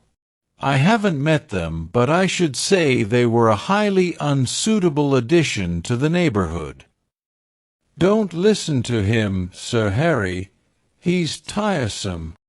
"It's I who am tiresome," he replied. "I oughtn't to come with my troubles to young people. But really I am so worried, and Lady Otway will only say that I cannot be too careful, which is quite true, but no real help." "Then may I write to my Mrs. Allen?" "Please." But his eye wavered when Mrs. Honeychurch exclaimed, "Beware! They are certain to have canaries. Sir Harry, beware of canaries. They spit the seed out through the bars of the cages, and then the mice come. Beware of women altogether. Only let to a man." "Really," he murmured gallantly, though he saw the wisdom of her remark, "men don't gossip over teacups. If they get drunk, there's an end of them. They lie down comfortably and sleep it off. If they're vulgar, they somehow keep it to themselves. It doesn't spread so. Give me a man, of course, provided he's clean." Sir Harry blushed. Neither he nor Cecil enjoyed these open compliments to their sex. Even the exclusion of the dirty did not leave them much distinction. He suggested that Mrs. Honeychurch, if she had time, should descend from the carriage and inspect Sissy for herself. She was delighted. Nature had intended her to be poor and to live in such a house. Domestic arrangements always attracted her, especially when they were on a small scale. Cecil pulled Lucy back as she followed her mother. "Mrs. Honeychurch," he said, "what if we two walk home and leave you?" "Certainly," was her cordial reply. Sir Harry likewise seemed almost too glad to get rid of them. He beamed at them knowingly, said, "Aha! Young people, and then hastened to unlock the house. "Hopeless vulgarian!" exclaimed Cecil, almost before they were out of earshot. "Oh, Cecil, I can't help it. It would be wrong not to loathe that man. He isn't clever, but really he is nice. No, Lucy, he stands for all that is bad in country life. In London he would keep his place. He would belong to a brainless club, and his wife would give brainless dinner parties. But down here he acts the little god with his gentility, and his patronage, and his sham aesthetics, and everyone, even your mother, is taken in. All that you say is quite true, said Lucy, though she felt discouraged. I wonder whether it matters so very much. It matters supremely. Sir Harry is the essence of that garden party. Oh, goodness, how cross I feel! How I do hope he'll get some vulgar tenant in that villa, some woman so really vulgar that he'll notice it. Gentlefolks, with his bald head and retreating chin. But let's forget him. This Lucy was glad enough to do. If Cecil disliked Sir Harry Otway and Mr. Beebe, what guarantee was there that the people who really mattered to her would escape? For instance, Freddie. Freddie was neither clever, nor subtle, nor beautiful, and what prevented Cecil from saying, any minute, "It would be wrong not to loathe Freddie"? And what would she reply? Further than Freddie she did not go, but he gave her anxiety enough. She could only assure herself that Cecil had known Freddie some time, and that they had always got on pleasantly, except, perhaps, during the last few days, which was an accident, perhaps. "Which way shall we go?" she asked him. Nature, simplest of topics, she thought, was around them. Summer Street lay deep in the woods, and she had stopped where a footpath diverged from the highroad. Are there two ways? Perhaps the road is more sensible, as we're got up smart. I'd rather go through the wood, said Cecil, with that subdued irritation that she had noticed in him all the afternoon. Why is it, Lucy, that you always say the road? Do you know that you have never once been with me in the fields or the woods since we were engaged? Haven't I? The wood, then, said Lucy, startled at his queerness, but pretty sure that he would explain later. It was not his habit to leave her in doubt as to his meaning. She led the way into the whispering pines, and sure enough he did explain before they had gone a dozen yards. I had got an idea, I dare say wrongly, that you feel more at home with me in a room. A room? She echoed, hopelessly bewildered. Yes. Or, at the most, in a garden or on a road. Never in the real country like this. Oh, Cecil, whatever do you mean? I have never felt anything of the sort. You talk as if I was a kind of poetess sort of person. I don't know that you aren't. I connect you with a view, a certain type of view. Why shouldn't you connect me with a room? She reflected a moment, and then said, laughing, Do you know that you're right? I do. I must be a poetess after all. When I think of you, it's always as in a room. How funny! To her surprise, he seemed annoyed. A drawing-room, pray? With no view. Yes, with no view, I fancy. Why not? I'd rather, he said reproachfully, that you connected me with the open air. She said again, Oh, Cecil, whatever do you mean? As no explanation was forthcoming, she shook off the subject as too difficult for a girl, and led him further into the wood, pausing every now and then at some particularly beautiful or familiar combination of the trees. She had known the wood between Summer Street and Windy Corner ever since she could walk alone.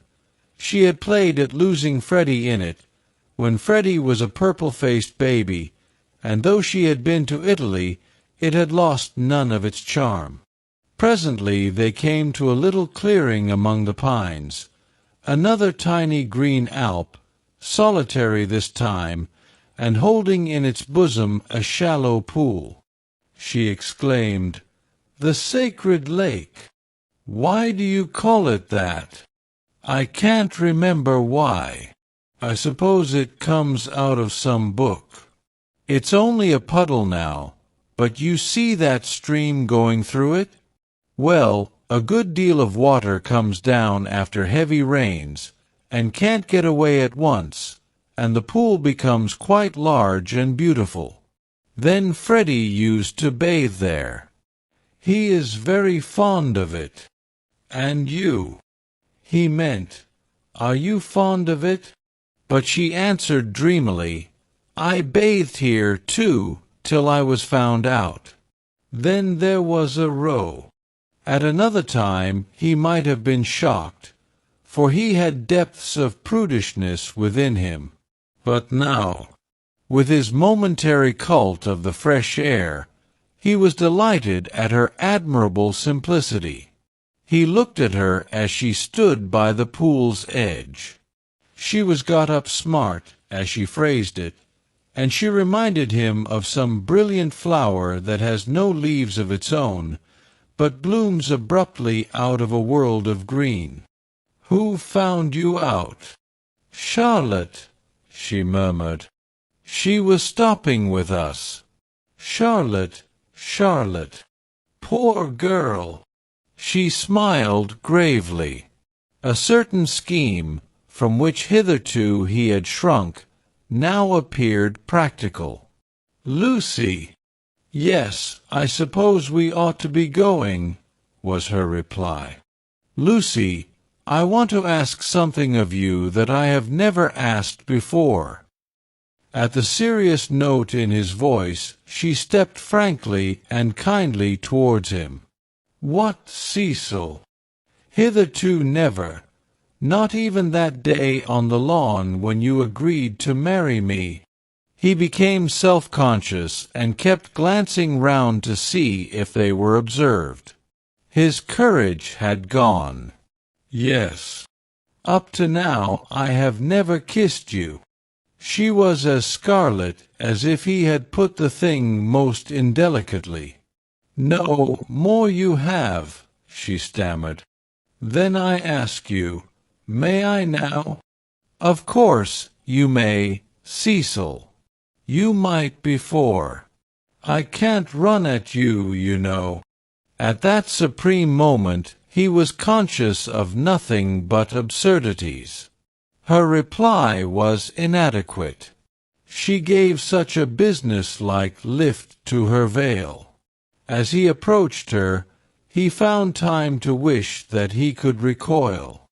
As he touched her, his gold pince-nez became dislodged and was flattened between them. Such was the embrace. He considered, with truth, that it had been a failure. Passion should believe itself irresistible. It should forget civility and consideration and all the other curses of a refined nature. Above all, it should never ask for leave where there is a right of way. Why could he not do as any laborer or navvy, nay, as any young man behind the counter would have done? He recast the scene. Lucy was standing flower-like by the water. He rushed up and took her in his arms. She rebuked him, permitted him and revered him ever after for his manliness. For he believed that women revere men for their manliness. They left the pool in silence, after this one salutation. He waited for her to make some remark which should show him her inmost thoughts. At last she spoke, and with fitting gravity. Emerson was the name, not Harris. What name? The old man's. What old man? That old man I told you about. The one Mr. Eager was so unkind to. He could not know that this was the most intimate conversation they had ever had. Chapter 10. Cecil as a humorist. The society out of which Cecil proposed to rescue Lucy was perhaps no very splendid affair, yet it was more splendid than her antecedents entitled her to. Her father, a prosperous local solicitor, had built Windy Corner as a speculation at the time the district was opening up, and, falling in love with his own creation, had ended by living there himself. Soon after his marriage, the social atmosphere began to alter. Other houses were built on the brow of that steep southern slope, and others, again, among the pine trees behind, and northward on the chalk barrier of the downs. Most of these houses were larger than Windy Corner, and were filled by people who came, not from the district, but from London, and who mistook the Honeychurches for the remnants of an indigenous aristocracy. He was inclined to be frightened, but his wife accepted the situation without either pride or humility. "I cannot think what people are doing," she would say, "but it is extremely fortunate for the children." She called everywhere. Her calls were returned with enthusiasm, and by the time people found out that she was not exactly of their milieu, they liked her, and it did not seem to matter. When Mr. Honeychurch died, he had the satisfaction, which few honest solicitors despise, of leaving his family rooted in the best society obtainable. The best obtainable. Certainly many of the immigrants were rather dull, and Lucy realized this more vividly since her return from Italy. Hitherto she had accepted their ideals without questioning, their kindly affluence, their inexplosive religion, their dislike of paper bags, orange peel, and broken bottles. A radical out and out, she learnt to speak with horror of suburbia. Life, so far as she troubled to conceive it, was a circle of rich, pleasant people with identical interests and identical foes. In this circle, one thought, married, and died. Outside it were poverty and vulgarity forever trying to enter, just as the London fog tries to enter the pine woods pouring through the gaps in the northern hills. But in Italy, where anyone who chooses may warm himself in equality, as in the sun, this conception of life vanished. Her senses expanded. She felt that there was no one whom she might not get to like, that social barriers were irremovable, doubtless, but not particularly high. You jump over them just as you jump into a peasant's olive yard in the Apennines, and he is glad to see you. She returned with new eyes.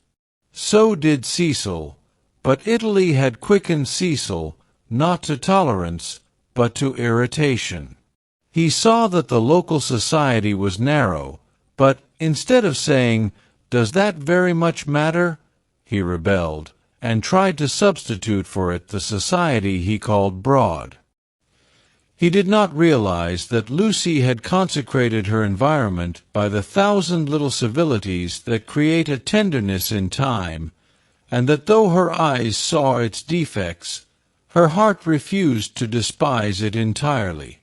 Nor did he realize a more important point, that if she was too great for this society, she was too great for all society, and had reached the stage where personal intercourse would alone satisfy her. A rebel she was, but not of the kind he understood, a rebel who desired, not a wider dwelling-room, but equality beside the man she loved. for Italy was offering her the most priceless of all possessions, her own soul.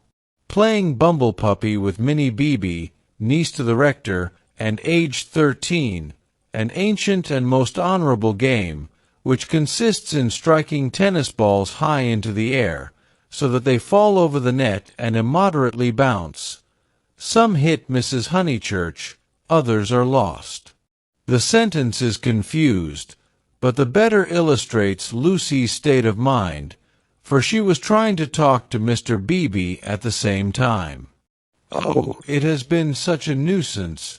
First he, then they, no one knowing what they wanted, and everyone so tiresome." "But they really are coming now," said Mr. Beebe. "I wrote to Miss Teresa a few days ago. She was wondering how often the butcher called, and my reply of once a month must have impressed her favorably. They are coming. I heard from them this morning.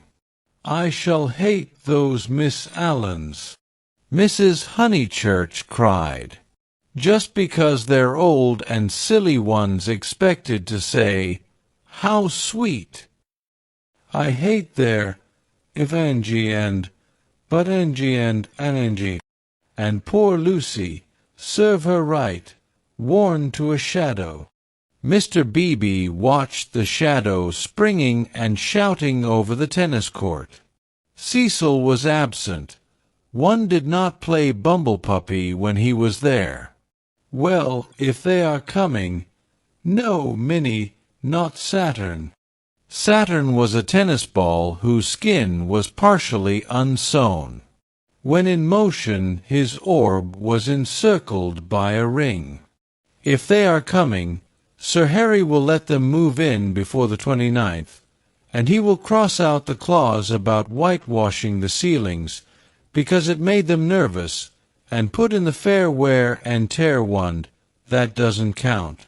"I told you not Saturn." "Saturn's all right for Bumble Puppy," cried Freddie, joining them. "Minnie, don't you listen to her. Saturn doesn't bounce.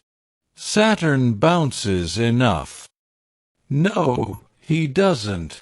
"Well, he bounces better than the beautiful white devil." "Hush, dear," said Mrs. Honeychurch. "But look at Lucy, complaining of Saturn, and all the time's got the beautiful white devil in her hand, ready to plug it in. That's right, Minnie, go for her. Get her over the shins with the racket. Get her over the shins." Lucy fell. The beautiful white devil rolled from her hand. Mr. Beebe picked it up and said, "The name of this ball is Vittoria Corombona, please." But his correction passed unheeded. Freddie possessed to a high degree the power of lashing little girls to fury, and in half a minute he had transformed Minnie from a well-mannered child into a howling wilderness. Up in the house Cecil heard them, and, though he was full of entertaining news, he did not come down to impart it, in case he got hurt. He was not a coward, and bore necessary pain as well as any man. But he hated the physical violence of the young. How right it was! Sure enough, it ended in a cry. "I wish the Miss Allens could see this," observed Mr. Beebe, just as Lucy, who was nursing the injured Minnie, was in turn lifted off her feet by her brother. "Who are the Miss Allens?" Freddie panted. "They have taken Sissy Villa." That wasn't the name. Here his foot slipped, and they all fell most agreeably on to the grass. An interval elapses. "Wasn't what name?" asked Lucy, with her brother's head in her lap. "Allen wasn't the name of the people Sir Harry's let to." "Nonsense, Freddie. You know nothing about it." "Nonsense yourself. I've this minute seen him. He said to me, "Ahem, Honeychurch, Freddie was an indifferent mimic. Ahem, ahem. I have at last procured really desirable tenants." I said, "Hooray, old boy," and slapped him on the back. "Exactly. The Miss Allens. Rather not. More like Anderson. Oh, good gracious, there isn't going to be another muddle." Mrs. Honeychurch exclaimed, "Do you notice, Lucy, I'm always right? I said don't interfere with Sissy Villa. I'm always right. I'm quite uneasy at being always right so often. It's only another muddle of Freddie's. Freddie doesn't even know the name of the people he pretends have taken it instead." "Yes, I do. I've got it. Emerson. What name? Emerson. I'll bet you anything you like." "What a weathercock Sir Harry is," said Lucy quietly. "I wish I had never bothered over it at all." Then she lay on her back and gazed at the cloudless sky.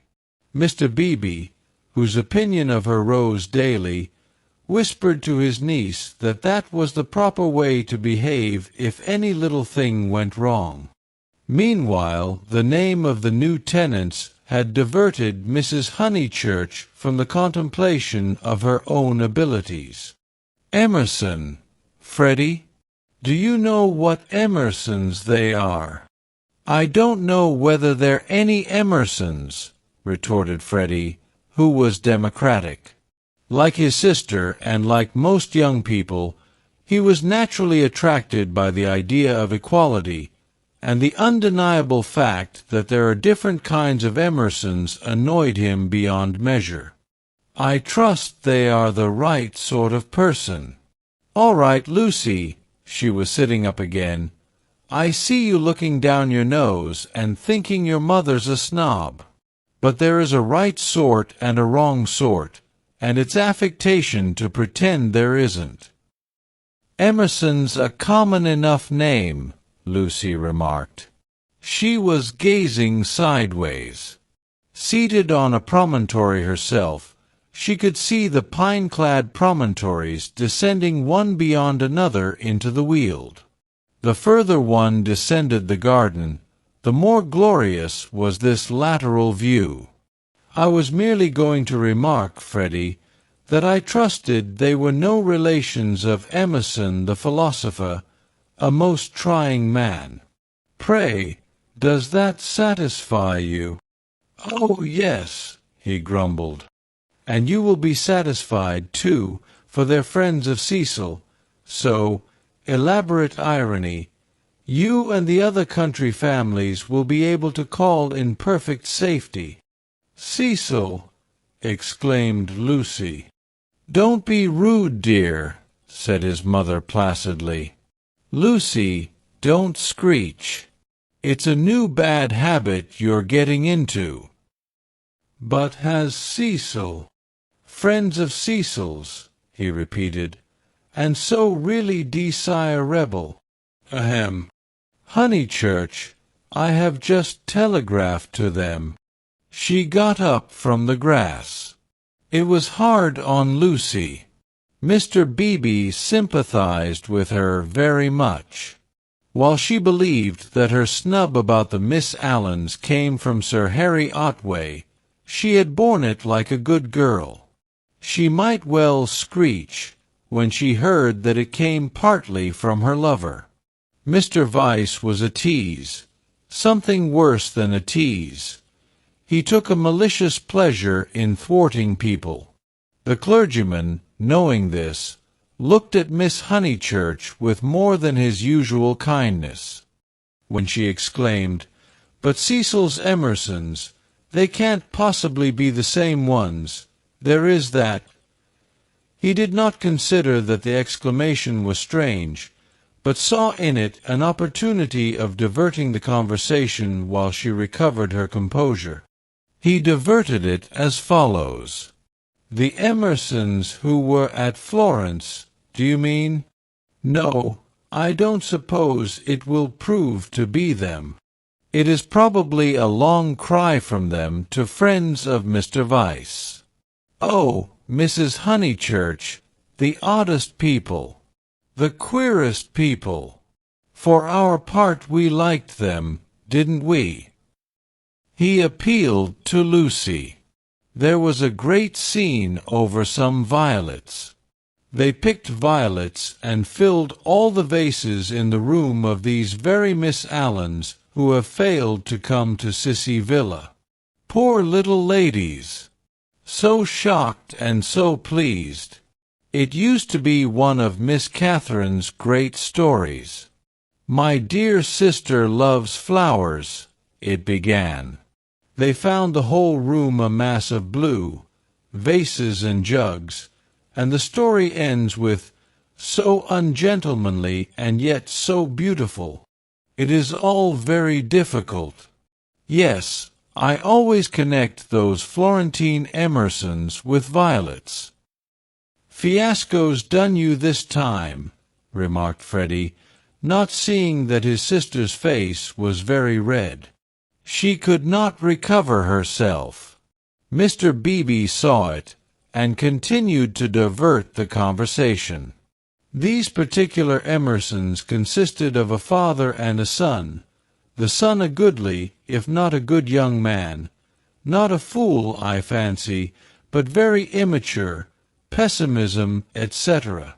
Our special joy was the father, such a sentimental darling, and people declared he had murdered his wife.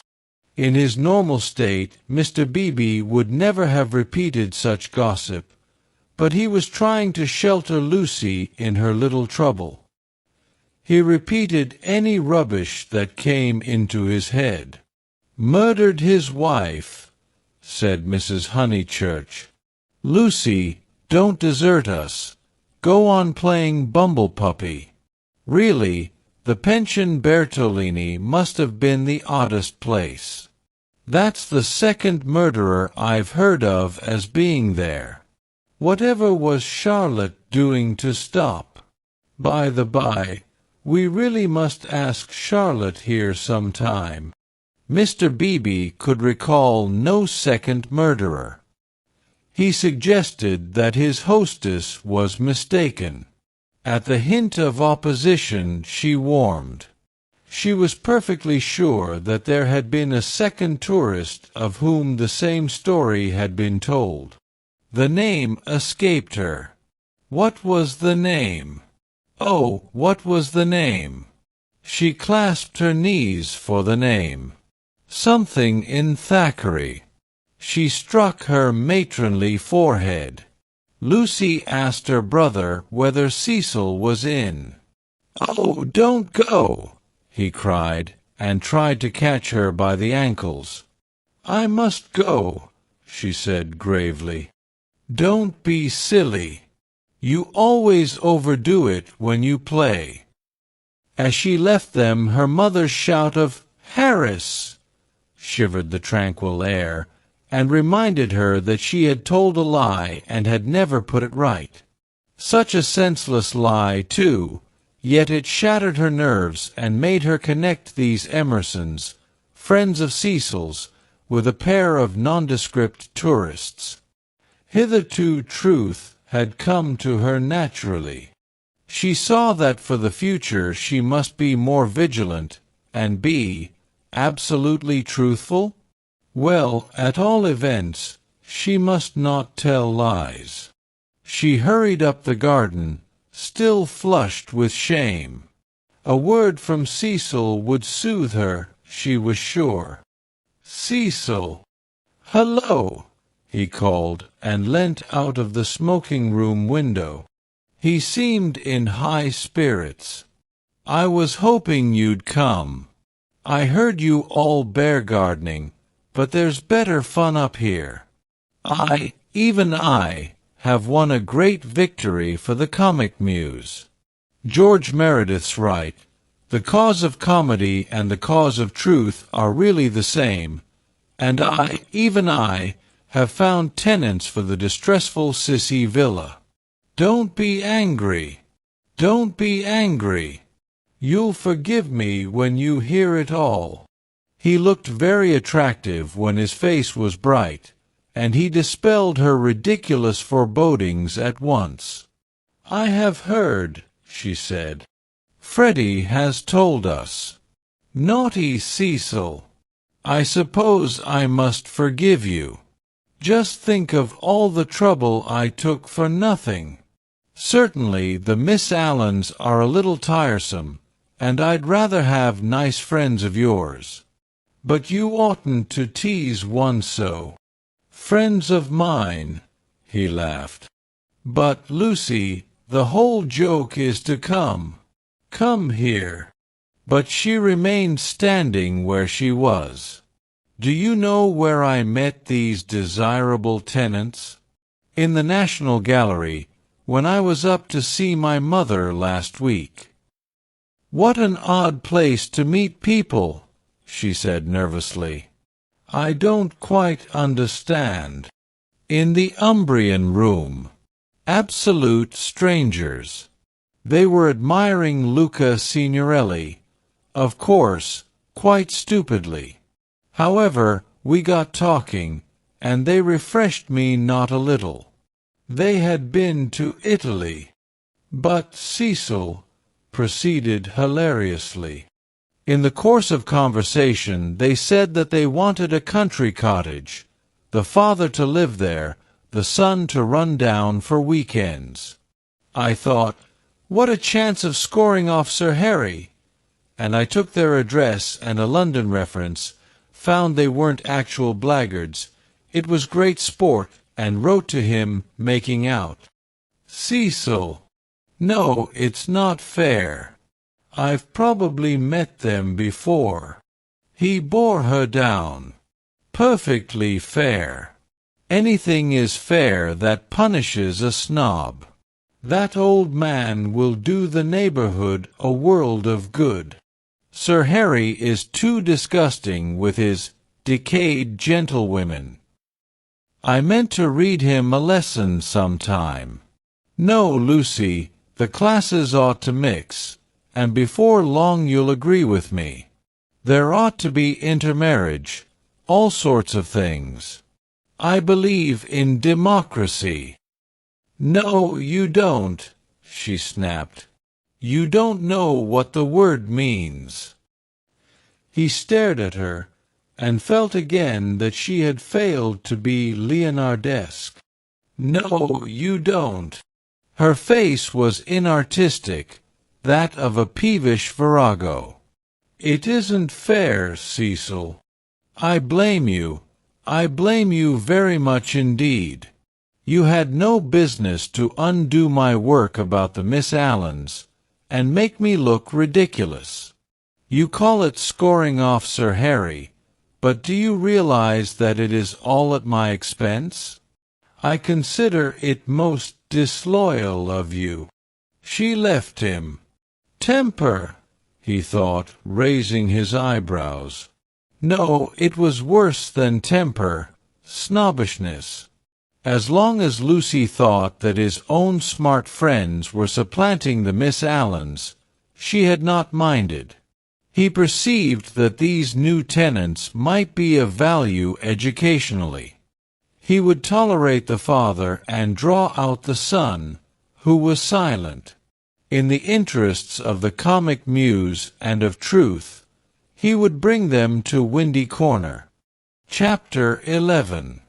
In Mrs. Vyse' well-appointed flat. The comic muse, though able to look after her own interests, did not disdain the assistance of Mr. Vyse. His idea of bringing the Emersons to Windy Corner struck her as decidedly good, and she carried through the negotiations without a hitch. Sir Harry Otway signed the agreement, met Mr. Emerson, who was duly disillusioned. The Miss Allens were duly offended, and wrote a dignified letter to Lucy, whom they held responsible for the failure. Mr. Beebe planned pleasant moments for the newcomers, and told Mrs. Honeychurch that Freddie must call on them as soon as they arrived. Indeed, so ample was the Muse's equipment that she permitted Mr. Harris, never a very robust criminal, to droop his head, to be forgotten, and to die. Lucy, to descend from bright heaven to earth, whereon there are shadows because there are hills. Lucy was at first plunged into despair, but settled after a little thought that it did not matter the very least. Now that she was engaged, the Emersons would scarcely insult her and were welcome into the neighborhood. And Cecil was welcome to bring whom he would into the neighborhood. Therefore Cecil was welcome to bring the Emersons into the neighborhood. But, as I say, this took a little thinking, and, so illogical are girls, the event remained rather greater and rather more dreadful than it should have done. She was glad that a visit to Mrs. Vyse now fell due. The tenants moved into Sissy Villa while she was safe in the London flat. "Cecil, Cecil, darling," she whispered the evening she arrived, and crept into his arms. Cecil, too, became demonstrative. He saw that the needful fire had been kindled in Lucy. At last she longed for attention, as a woman should, and looked up to him because he was a man. "So you do love me, little thing," he murmured. "Oh, Cecil, I do. I do. I don't know what I should do without you." Several days passed. Then she had a letter from Miss Bartlett. A coolness had sprung up between the two cousins, and they had not corresponded since they parted in August. The coolness dated from what Charlotte would call the flight to Rome, and in Rome it had increased amazingly.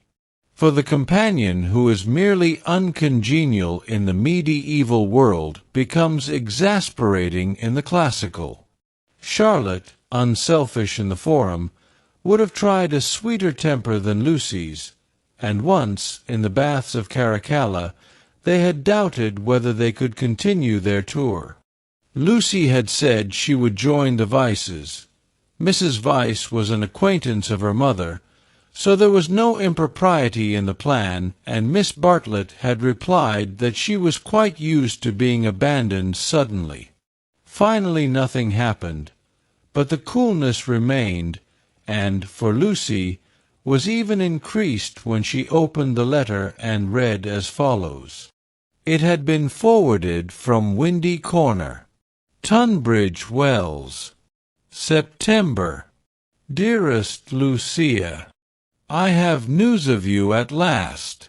Miss Lavish has been bicycling in your parts, but was not sure whether a call would be welcome. Puncturing her tire near Summer Street, and it being mended while she sat very woebegone in that pretty churchyard, she saw to her astonishment a door open opposite and the younger Emerson man come out.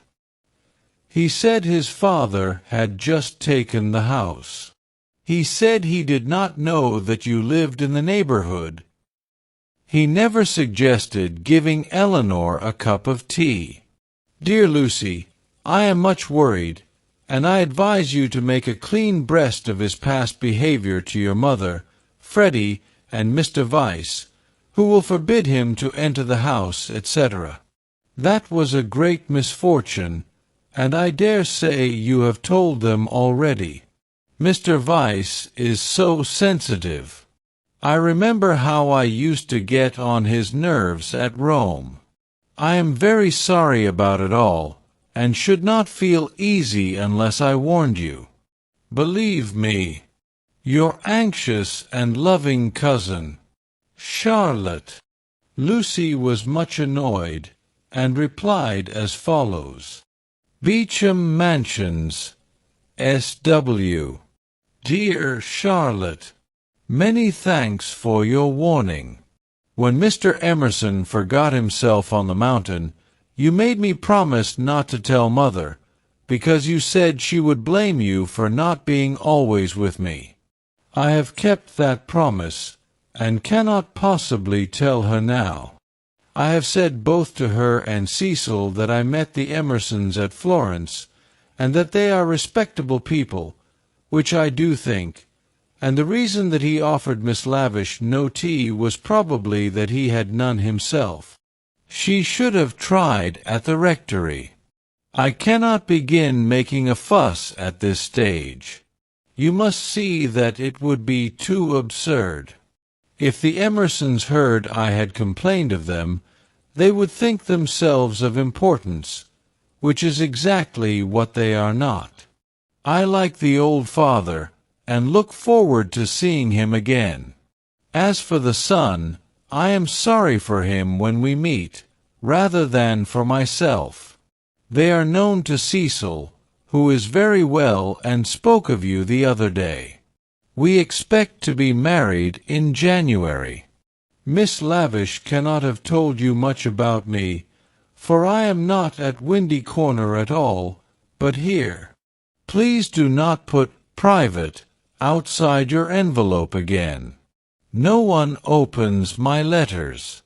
Yours affectionately, L. Monsieur Honeychurch. Secrecy has this disadvantage.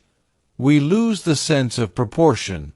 We cannot tell whether our secret is important or not. Were Lucy and her cousin closeted with a great thing which would destroy Cecil's life if he discovered it, or with a little thing which he would laugh at? Miss Bartlett suggested the former. Perhaps she was right. It had become a great thing now. Left to herself, Lucy would have told her mother and her lover ingenuously, and it would have remained a little thing. Emerson, not Harris. It was only that a few weeks ago. She tried to tell Cecil even now when they were laughing about some beautiful lady who had smitten his heart at school. But her body behaved so ridiculously that she stopped. She and her secret stayed 10 days longer in the deserted metropolis, visiting the scenes they were to know so well later on. It did her no harm, Cecil thought, to learn the framework of society, while society itself was absent on the golf links or the moors. The weather was cool, and it did her no harm. In spite of the season, Mrs. Vyse managed to scrape together a dinner party consisting entirely of the grandchildren of famous people. The food was poor, but the talk had a witty weariness that impressed the girl. One was tired of everything, it seemed. One launched into enthusiasms only to collapse gracefully and pick oneself up amid sympathetic laughter. In this atmosphere, the pension Bertolini and Windy Corner appeared equally crude, and Lucy saw that her London career would estrange her a little from all that she had loved in the past. The grandchildren asked her to play the piano. She played Schumann. Now some Beethoven, called Cecil, when the querulous beauty of the music had died. She shook her head and played Schumann again. The melody rose, unprofitably magical. It broke. It was resumed broken, not marching once from the cradle to the grave. The sadness of the incomplete, the sadness that is often life, but should never be art, throbbed in its disjected phrases, and made the nerves of the audience throb. Not thus had she played on the little draped piano at the Bertolini, and "too much Schumann" was not the remark that Mr. Beebe had passed to himself when she returned. When the guests were gone, and Lucy had gone to bed, Mrs. Vyse paced up and down the drawing-room, discussing her little party with her son. Mrs. Vyse was a nice woman, but her personality, like many another's, had been swamped by London, for it needs a strong head to live among many people. The too vast orb of her fate had crushed her, and she had seen too many seasons, too many cities, too many men, for her abilities, and even with Cecil she was mechanical, and behaved as if he was not one's son, but, so to speak, a filial crowd. "Make Lucy one of us," she said, looking round intelligently at the end of each sentence, and straining her lips apart until she spoke again. "Lucy is becoming wonderful, wonderful. Her music always was wonderful. Yes, but she is purging off the Honeychurch taint, most excellent Honeychurches, but you know what I mean. She is not always quoting servants, or asking one how the pudding is made. Italy has done it. Perhaps," she murmured, thinking of the museum that represented Italy to her. "It is just possible. Cecil, mind you marry her next January. She is one of us already." "But her music," he exclaimed. "The style of her. How she kept to Schumann when, like an idiot, I wanted Beethoven. Schumann was right for this evening. Schumann was the thing. Do you know, Mother, I shall have our children educated just like Lucy. Bring them up among honest country folks for freshness, send them to Italy for subtlety, and then, not till then, let them come to London. I don't believe in these London educations," he broke off, remembering that he had had one himself, and concluded, "at all events, not for women." "Make her one of us," repeated Mrs. Vyse, and processed to bed. As she was dozing off, a cry, the cry of nightmare, rang from Lucy's room. Lucy could ring for the maid if she liked, but Mrs. Vyse thought it kind to go herself. She found the girl sitting upright with her hand on her cheek. "I am so sorry, Mrs. Vyse. It is these dreams. Bad dreams. Just dreams." The elder lady smiled and kissed her, saying very distinctly, "You should have heard us talking about you, dear. He admires you more than ever. Dream of that." Lucy returned the kiss, still covering one cheek with her hand. Mrs. Vyse recessed to bed. Cecil, whom the cry had not awoke, snored. Darkness enveloped the flat. Chapter 12.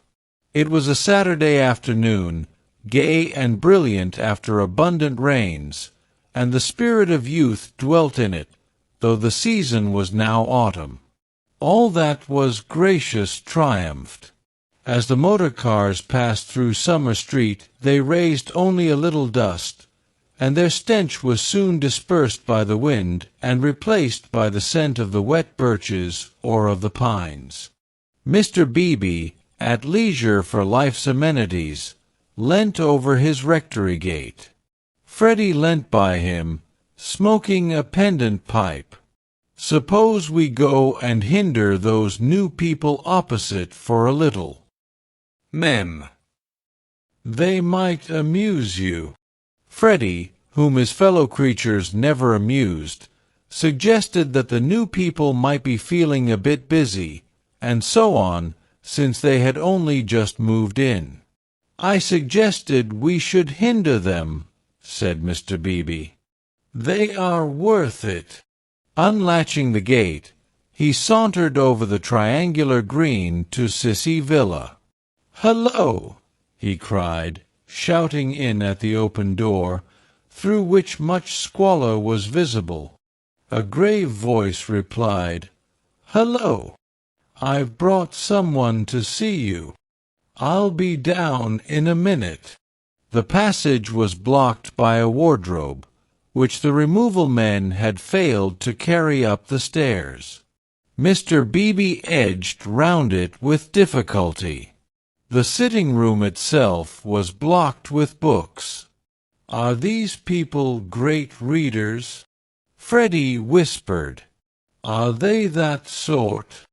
I fancy they know how to read, a rare accomplishment. What have they got? Byron. Exactly. A Shropshire lad. Never heard of it.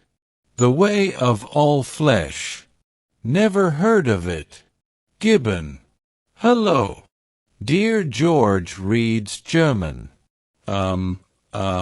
Schopenhauer, Nietzsche, and so we go on. Well, I suppose your generation knows its own business, Honeychurch."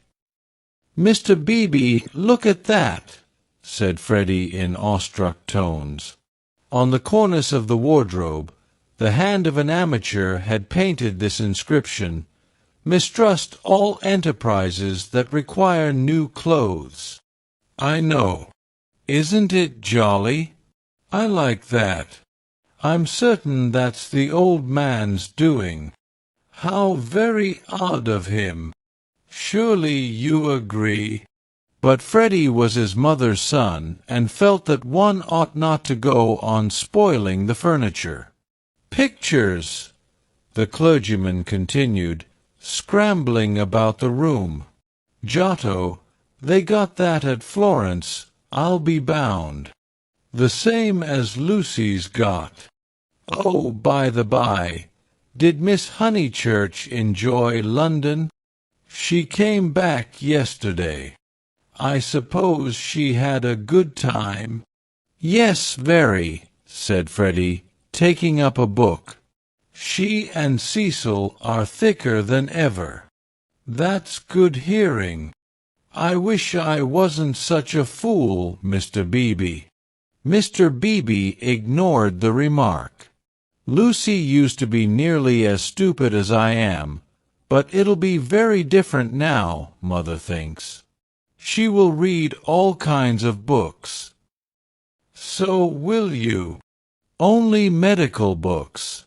Not books that you can talk about afterwards. Cecil is teaching Lucy Italian, and he says her playing is wonderful. There are all kinds of things in it that we have never noticed. Cecil says, 'What on earth are those people doing upstairs? Emerson, we think we'll come another time.'" George ran downstairs and pushed them into the room without speaking. "Let me introduce Mr. Honeychurch, a neighbor." Then Freddie hurled one of the thunderbolts of youth. Perhaps he was shy, perhaps he was friendly, or perhaps he thought that George's face wanted washing. At all events, he greeted him with, "How d'ye do? Come and have a bathe." "Oh, all right," said George, impassive. Mr. Beebe was highly entertained. "How d'ye do? How d'ye do? Come and have a bathe," he chuckled. "That's the best conversational opening I've ever heard. But I'm afraid it will only act between men. Can you picture a lady who has been introduced to another lady by a third lady opening civilities with, 'How do you do? Come and have a bathe'?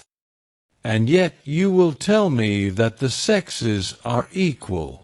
"I tell you that they shall be," said Mr. Emerson, who had been slowly descending the stairs. "Good afternoon, Mr. Beebe.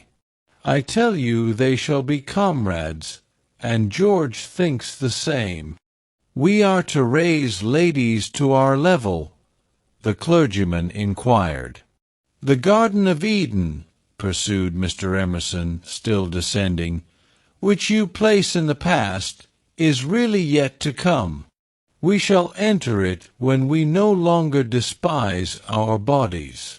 Mr. Beebe disclaimed placing the Garden of Eden anywhere.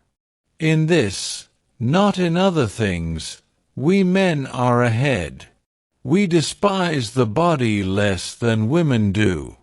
But not until we are comrades shall we enter the garden. I say, what about this bathe? Murmured Freddie, appalled at the mass of philosophy that was approaching him. I believed in a return to nature once. But how can we return to nature when we have never been with her?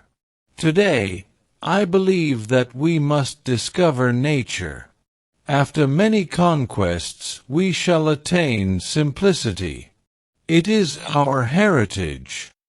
Let me introduce Mr. Honeychurch, whose sister you will remember at Florence. How do you do? Very glad to see you, and that you are taking George for a bathe. Very glad to hear that your sister is going to marry. Marriage is a duty. I am sure that she will be happy, for we know Mr. Weiss, too. He has been most kind. He met us by chance in the National Gallery, and arranged everything about this delightful house. Though I hope I have not vexed Sir Harry Otway. I have met so few liberal landowners, and I was anxious to compare his attitude towards the game laws with the conservative attitude. Ah, this wind! You do well to bathe. Yours is a glorious country, Honeychurch. Not a bit, mumbled Freddie. I must, that is to say, I have to have the pleasure of calling on you later on, my mother says, I hope. Call, my lad. Who taught us that drawing-room twaddle? Call on your grandmother. Listen to the wind among the pines. Yours is a glorious country. Mr. Beebe came to the rescue. Mr. Emerson, he will call, I shall call. You or your son will return our calls before 10 days have elapsed. I trust that you have realized about the 10 days interval. It does not count that I helped you with the stairs yesterday. It does not count that they are going to bathe this afternoon. Yes, go and bathe, George. Why do you dawdle talking? Bring them back to tea. Bring back some milk, cakes, honey. The change will do you good. George has been working very hard at his office. I can't believe he's well. George bowed his head, dusty and sombre, exhaling the peculiar smell of one who has handled furniture. Do you really want this bathe? Freddie asked him. It is only a pond, don't you know? I dare say you are used to something better. Yes, I have said yes already. Mr. Beebe felt bound to assist his young friend, and led the way out of the house and into the pine woods. How glorious it was! For a little time the voice of old Mr. Emerson pursued them, dispensing good wishes and philosophy. It ceased, and they only heard the fair wind blowing the bracken and the trees. Mr. Beebe, who could be silent, but who could not bear silence, was compelled to chatter, since the expedition looked like a failure, and neither of his companions would utter a word. He spoke of Florence. George attended gravely, assenting or dissenting with slight but determined gestures that were as inexplicable as the motions of the tree-tops above their heads. And what a coincidence that you should meet Mr. Weiss! Did you realize that you would find all the pension Bertolini down here? I did not. Miss Lavish told me. When I was a young man, I always meant to write a history of coincidence. No enthusiasm. Though, as a matter of fact, coincidences are much rarer than we suppose. For example, It isn't purely coincidentally that you are here now, when one comes to reflect." To his relief, George began to talk. "It is. I have reflected. It is fate. Everything is fate. We are flung together by fate, drawn apart by fate, flung together, drawn apart. The 12 winds blow us, we settle nothing." "You have not reflected at all," rapped the clergyman. "Let me give you a useful tip, Emerson. Attribute nothing to fate. Don't say, 'I didn't do this,' for you did it 10 to 1. Now I'll cross-question you. Where did you first meet Miss Honeychurch and myself?" "Italy." "And where did you meet Mr. Weiss, who is going to marry Miss Honeychurch?" "National Gallery." "Looking at Italian art. There you are, and yet you talk of coincidence and fate.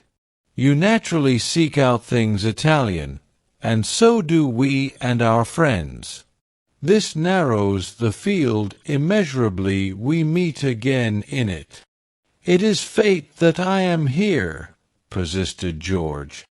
"But you can call it Italy if it makes you less unhappy." Mr. Beebe slid away from such heavy treatment of the subject. But he was infinitely tolerant of the young, and had no desire to snub George. And so for this and for other reasons my History of Coincidence is still to write. Silence. Wishing to round off the episode, he added, "We are all so glad that you have come." Silence. "Here we are," called Freddie. "Oh, good!" exclaimed Mr. Beebe, mopping his brow. "In there's the pond. I wish it was bigger," he added apologetically. They climbed down a slippery bank of pine needles. There lay the pond, set in its little alp of green. Only a pond, but large enough to contain the human body and pure enough to reflect the sky. On account of the rains, the waters had flooded the surrounding grass, which showed like a beautiful emerald path, tempting these feet towards the central pool. "It's distinctly successful, as ponds go," said Mr. Beebe. "No apologies are necessary for the pond." George sat down where the ground was dry, and drearily unlaced his boots. "Aren't those masses of willow herb splendid? I love willow herb in seed. What's the name of this aromatic plant?" No one knew, or seemed to care. These abrupt changes of vegetation, this little spongeous tract of water plants, and on either side of it all the growths are tough or brittle, heather, bracken, hurts, pines. "Very charming, very charming." "Mr. Beebe, aren't you bathing?" called Freddie as he stripped himself. Mr. Beebe thought he was not. "Water's wonderful!" cried Freddie, prancing in. "Water's water," murmured George. Wetting his hair first, a sure sign of apathy, he followed Freddie into the divine, as indifferent as if he were a statue and the pond a pail of soapsuds. It was necessary to use his muscles. It was necessary to keep clean. Mr. Beebe watched them, and watched the seeds of the willow herb dance chorically above their heads. "A push-you, a push-you, a push-you," went Freddie, swimming for 2 strokes in either direction, and then becoming involved in reeds or mud. "Is it worth it?" asked the other, Michelangelesque on the flooded margin. The bank broke away, and he fell into the pool before he had weighed the question properly. "He poof! I've swallowed a pollywog, Mr. Beebe, Water's wonderful, water's simply ripping. Water's not so bad, said George, reappearing from his plunge, and sputtering at the sun. Water's wonderful. Mr. Beebe, do. A pushu koof. Mr. Beebe, who was hot, and who always acquiesced where possible, looked around him.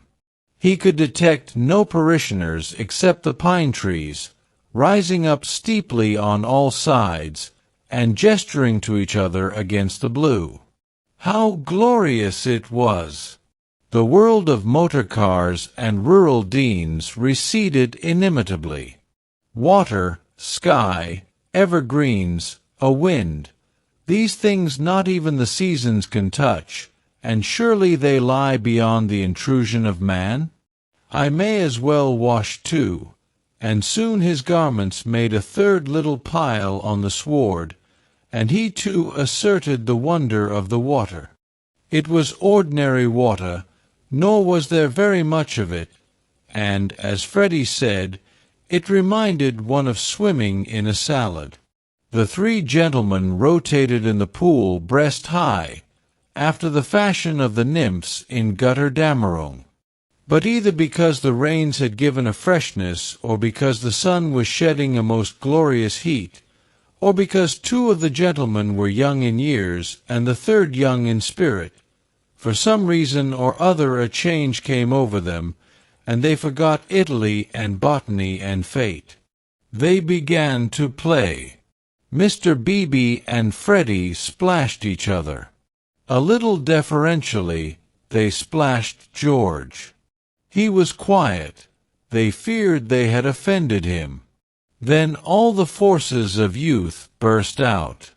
He smiled, flung himself at them, splashed them, ducked them, kicked them, muddied them, and drove them out of the pool. "Race you round it, then," cried Freddie, and they raced in the sunshine, and George took a short cut and dirted his shins, and had to bathe a second time. Then Mr. Beebe consented to run, a memorable sight. They ran to get dry, they bathed to get cool, they played at being Indians in the willow herbs and in the bracken, they bathed to get clean. And all the time 3 little bundles lay discreetly on the sward, proclaiming, "No, we are what matters. Without us shall no enterprise begin. To us shall all flesh turn in the end." "A try! A try!"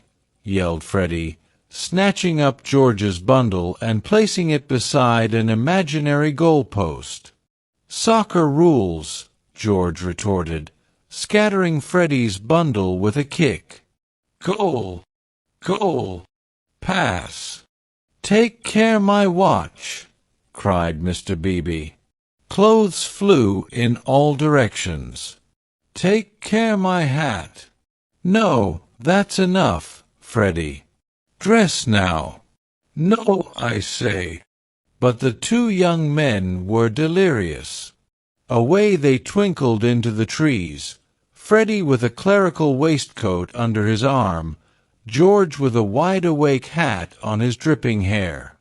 "That'll do," shouted Mr. Beebe, remembering that after all he was in his own parish. Then his voice changed as if every pine tree was a rural dean. Steady on.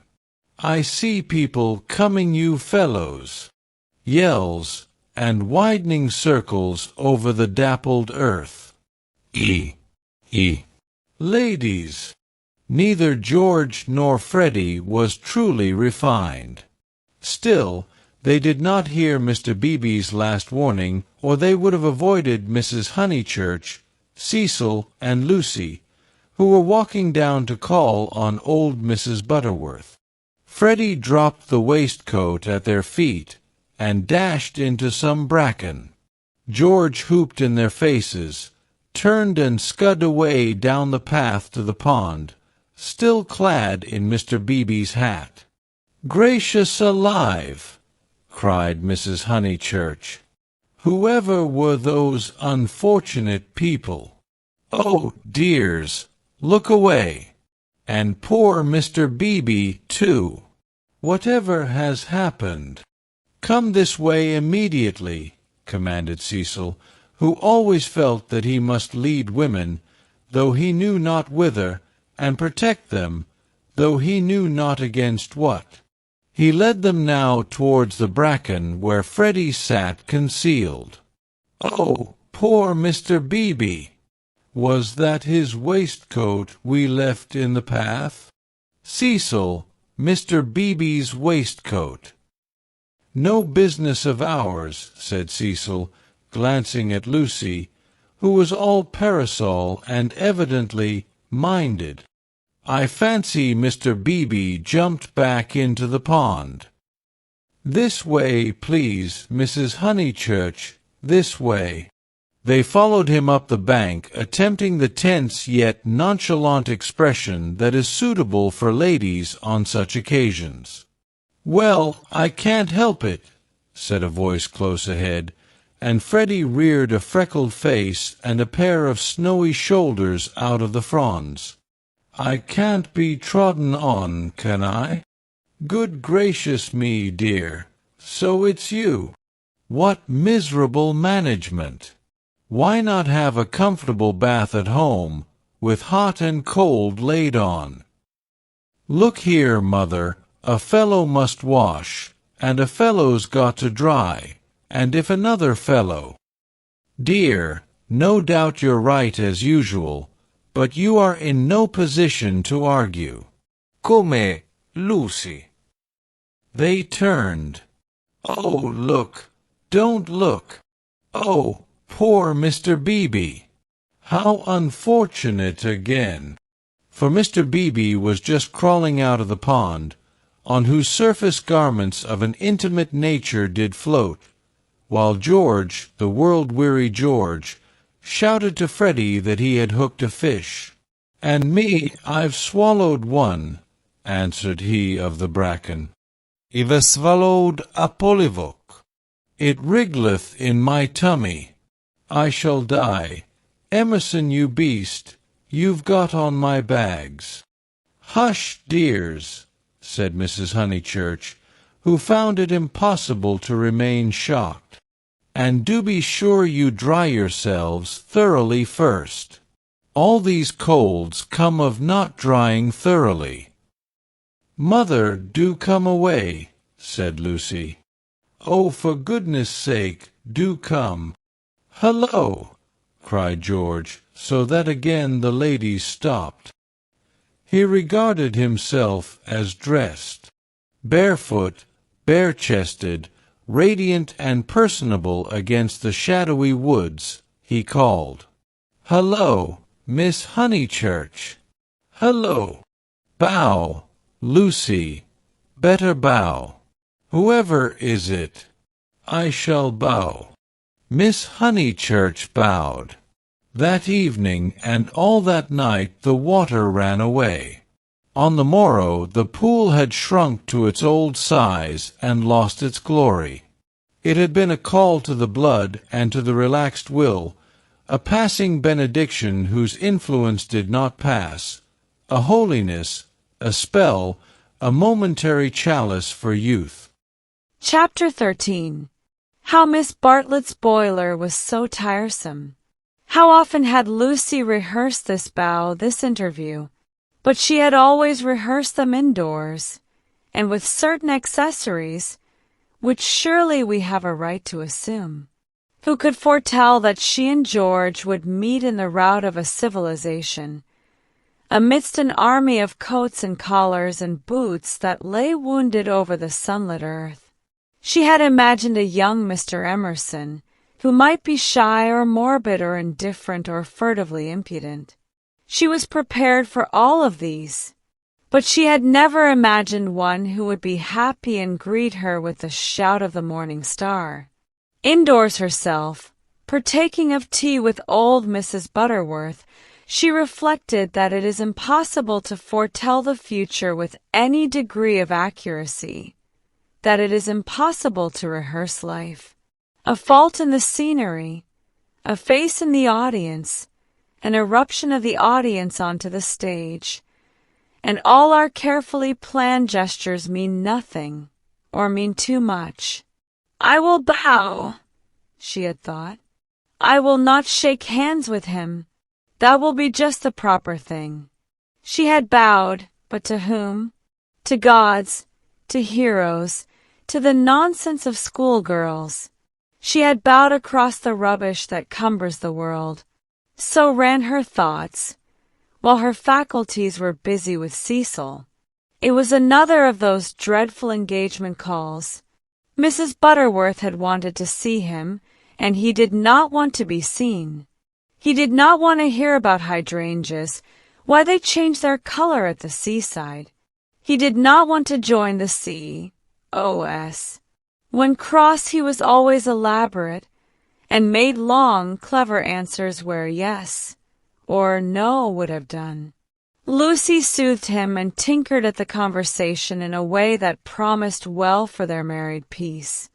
No one is perfect, and surely it is wiser to discover the imperfections before wedlock. Miss Bartlett, indeed, though not in word, had taught the girl that this our life contains nothing satisfactory. Lucy, though she disliked the teacher, regarded the teaching as profound, and applied it to her lover. "Lucy," said her mother when they got home, "is anything the matter with Cecil?" The question was ominous. Up till now Mrs. Honeychurch had behaved with charity and restraint. "No, I don't think so, Mother. Cecil's all right. Perhaps he's tired." Lucy compromised. Perhaps Cecil was a little tired. Because otherwise... She pulled out her bonnet pins with gathering displeasure. "Because otherwise I cannot account for him." "I do think Mrs. Butterworth is rather tiresome, if you mean that." "Cecil has told you to think so. You were devoted to her as a little girl, and nothing will describe her goodness to you through the typhoid fever. No, it is just the same thing everywhere. Let me just put your bonnet away, may I?" Surely he could answer her civilly for 1/2 hour. "Cecil has a very high standard for people," faltered Lucy, seeing trouble ahead. "It's part of his ideals. It is really that makes him sometimes seem—" "Oh, rubbish! If high ideals make a young man rude, the sooner he gets rid of them the better," said Mrs. Honeychurch, handing her the bonnet. "Now, Mother, I've seen you cross with Mrs. Butterworth yourself. Not in that way. At times I could wring her neck, but not in that way. No, it is the same with Cecil all over. By the by, I never told you. I had a letter from Charlotte while I was away in London." This attempt to divert the conversation was too puerile, and Mrs. Honeychurch resented it. Since Cecil came back from London, nothing appears to please him. Whenever I speak he winces. I see him, Lucy. It is useless to contradict me. No doubt I am neither artistic nor literary nor intellectual nor musical, but I cannot help the drawing-room furniture. Your father bought it, and we must put up with it. Will Cecil kindly remember? I see what you mean, and certainly Cecil oughtn't to. But he does not mean to be uncivil, he once explained. It is the things that upset him. He is easily upset by ugly things. He is not uncivil to people. Is it a thing or a person when Freddie sings?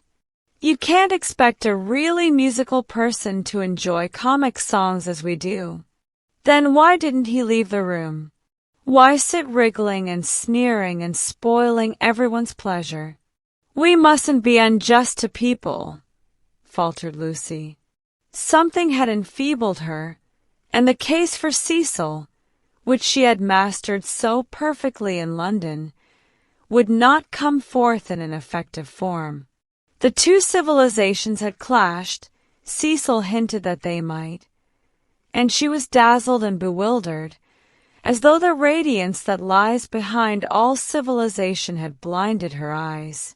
Good taste and bad taste were only catchwords, garments of diverse cut, and music itself dissolved to a whisper through pine trees, where the song is not distinguishable from the comic song. She remained in much embarrassment, while Mrs. Honeychurch changed her frock for dinner, and every now and then she said a word and made things no better. There was no concealing the fact. Cecil had meant to be supercilious, and he had succeeded. And Lucy, she knew not why, wished that the trouble could have come at any other time. "Go and dress, dear, you'll be late." "All right, mother." "Don't say all right and stop. Go." She obeyed, but loitered disconsolately at the landing window. It faced north, so there was little view and no view of the sky. Now, as in the winter, the pine trees hung close to her eyes. One connected the landing window with depression. No definite problem menaced her, but she sighed to herself, "Oh dear, what shall I do? What shall I do?" It seemed to her that everyone else was behaving very badly, and she ought not to have mentioned Miss Bartlett's letter. She must be more careful. Her mother was rather inquisitive and might have asked what it was about. Oh dear! What should she do? And then Freddie came bounding upstairs and joined the ranks of the ill-behaved. "I say, those are topping people. My dear baby, how tiresome you've been. You have no business to take them bathing in the sacred lake. It's much too public. It was all right for you, but most awkward for everyone else. Do be more careful. You forget the place is growing half suburban. I say, is anything on tomorrow week?" "Not that I know of." "Then I want to ask the Emersons up to Sunday tennis." "Oh, I wouldn't do that, Freddie. I wouldn't do that with all this muddle." "What's wrong with the court?" "They won't mind a bump or two, and I've ordered new balls." "I meant it's better not." "I really mean it." He seized her by the elbows and humorously danced her up and down the passage. She pretended not to mind, but she could have screamed with temper. Cecil glanced at them as he proceeded to his toilet, and they impeded Mary with her brood of hot water cans. Then Mrs. Honeychurch opened her door and said, "Lucy, what a noise you're making. I have something to say to you. Did you say you had had a letter from Charlotte?" And Freddie ran away. "Yes. I really can't stop. I must dress too. How's Charlotte?" "All right." "Lucy!" The unfortunate girl returned. "You've a bad habit of hurrying away in the middle of one's sentences. Did Charlotte mention her boiler?" "Her what?" "Don't you remember that her boiler was to be had out in October, and her bath cistern cleaned out, and all kinds of terrible to-doings?" "I can't remember all Charlotte's worries," said Lucy bitterly. "I shall have enough of my own, now that you are not pleased with Cecil." Mrs. Honeychurch might have flamed out. She did not. She said, "Come here, old lady, thank you for putting away my bonnet, kiss me." And though nothing is perfect, Lucy felt for the moment that her mother and Windy Corner and the Weald and the declining sun were perfect. So the grittiness went out of life. It generally did at Windy Corner. At the last minute, when the social machine was clogged hopelessly, one member or other of the family poured in a drop of oil. Cecil despised their methods, perhaps rightly. At all events, they were not his own. Dinner was at 7:30. Freddie gabbled the grace, and they drew up their heavy chairs and fell to. Fortunately, the men were hungry. Nothing untoward occurred until the pudding. Then Freddie said, "Lucy, what's Emerson like?" "I saw him in Florence," said Lucy, hoping that this would pass for a reply. "Is he the clever sort, or is he a decent chap?" "Ask Cecil. It is Cecil who brought him here." "He is the clever sort like myself," said Cecil. Freddie looked at him doubtfully. "How well did you know them at the Berdolini?"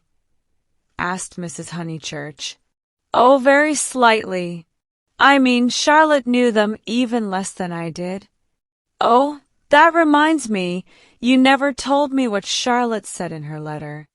"One thing and another," said Lucy, wondering whether she would get through the meal without a lie. "Among other things, that an awful friend of hers had been bicycling through Summer Street, wondered if she'd come up and see us, and mercifully didn't." "Lucy, I do call the way you talk unkind." "She was a novelist," said Lucy craftily. The remark was a happy one, for nothing roused Mrs. Honeychurch so much as literature in the hands of females. She would abandon every topic to inveigh against those women who, instead of minding their houses and their children, seek notoriety by print.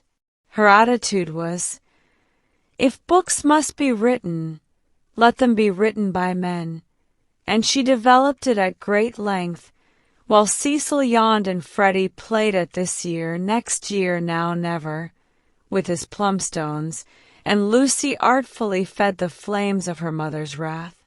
But soon the conflagration died down, and the ghosts began to gather in the darkness. There were too many ghosts about.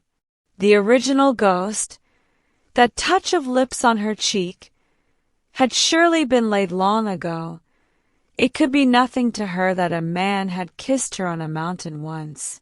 But it had begotten a spectral family, Mr. Harris, Miss Bartlett's letter, Mr. Beebe's memories of violets, and one or other of these was bound to haunt her before Cecil's very eyes. It was Miss Bartlett who returned now, and with appalling vividness. "I have been thinking, Lucy, of that letter of Charlotte's. How is she? I tore the thing up. Didn't she say how she was? How does she sound? Cheerful?" "Oh, yes, I suppose so. No, not very cheerful, I suppose." "Then, depend upon it, it is the boiler. I know myself how water preys upon one's mind. I would rather anything else, even a misfortune with the meat." Cecil laid his hand over his eyes. "So would I," asserted Freddie, backing his mother up, backing up the spirit of her remark rather than the substance. "And I have been thinking," she added rather nervously, "surely we could squeeze Charlotte in here next week and give her a nice holiday while the plumbers at Tunbridge Wells finish. I have not seen poor Charlotte for so long." It was more than her nerves could stand, and she could not protest violently after her mother's goodness to her upstairs. "Mother, no," she pleaded. "It's impossible. We can't have Charlotte on the top of the other things. We're squeezed to death as it is. Freddie's got a friend coming Tuesday, there's Cecil, and you've promised to take in Minnie Beebe because of the diphtheria scare. It simply can't be done." "Nonsense. It can, if Minnie sleeps in the bath. Not otherwise.